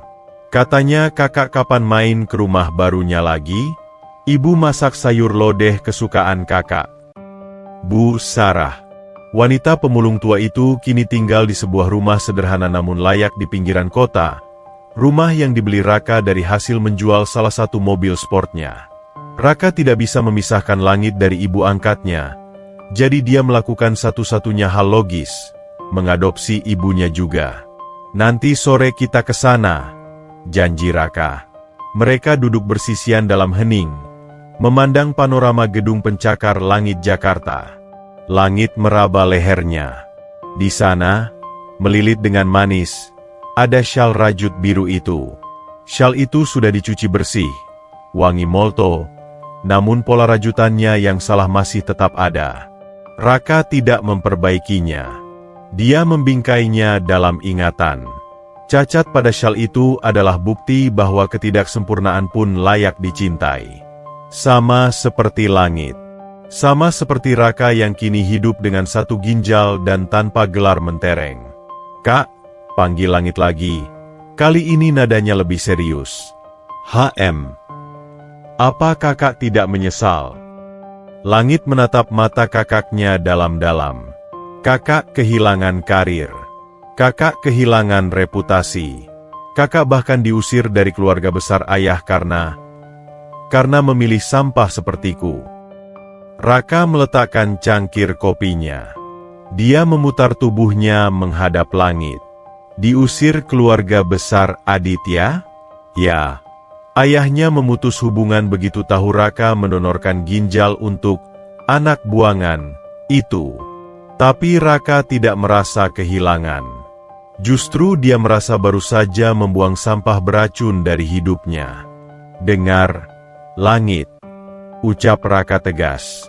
Dulu, aku punya segalanya. Uang, hormat, kuasa. Tapi setiap malam, aku pulang ke apartemen ini dan merasa kosong. Aku menyelamatkan jantung orang lain setiap hari, tapi jantungku sendiri rasanya mati. Raka menunjuk dadanya, tepat di mana jantungnya berdetak seirama dengan jantung Langit. Sekarang, aku cuma dokter klinik kecil di pinggir pasar. Pasienku bayar pakai pisang dan telur ayam. Tapi, Raka tersenyum lebar. Matanya berkaca-kaca.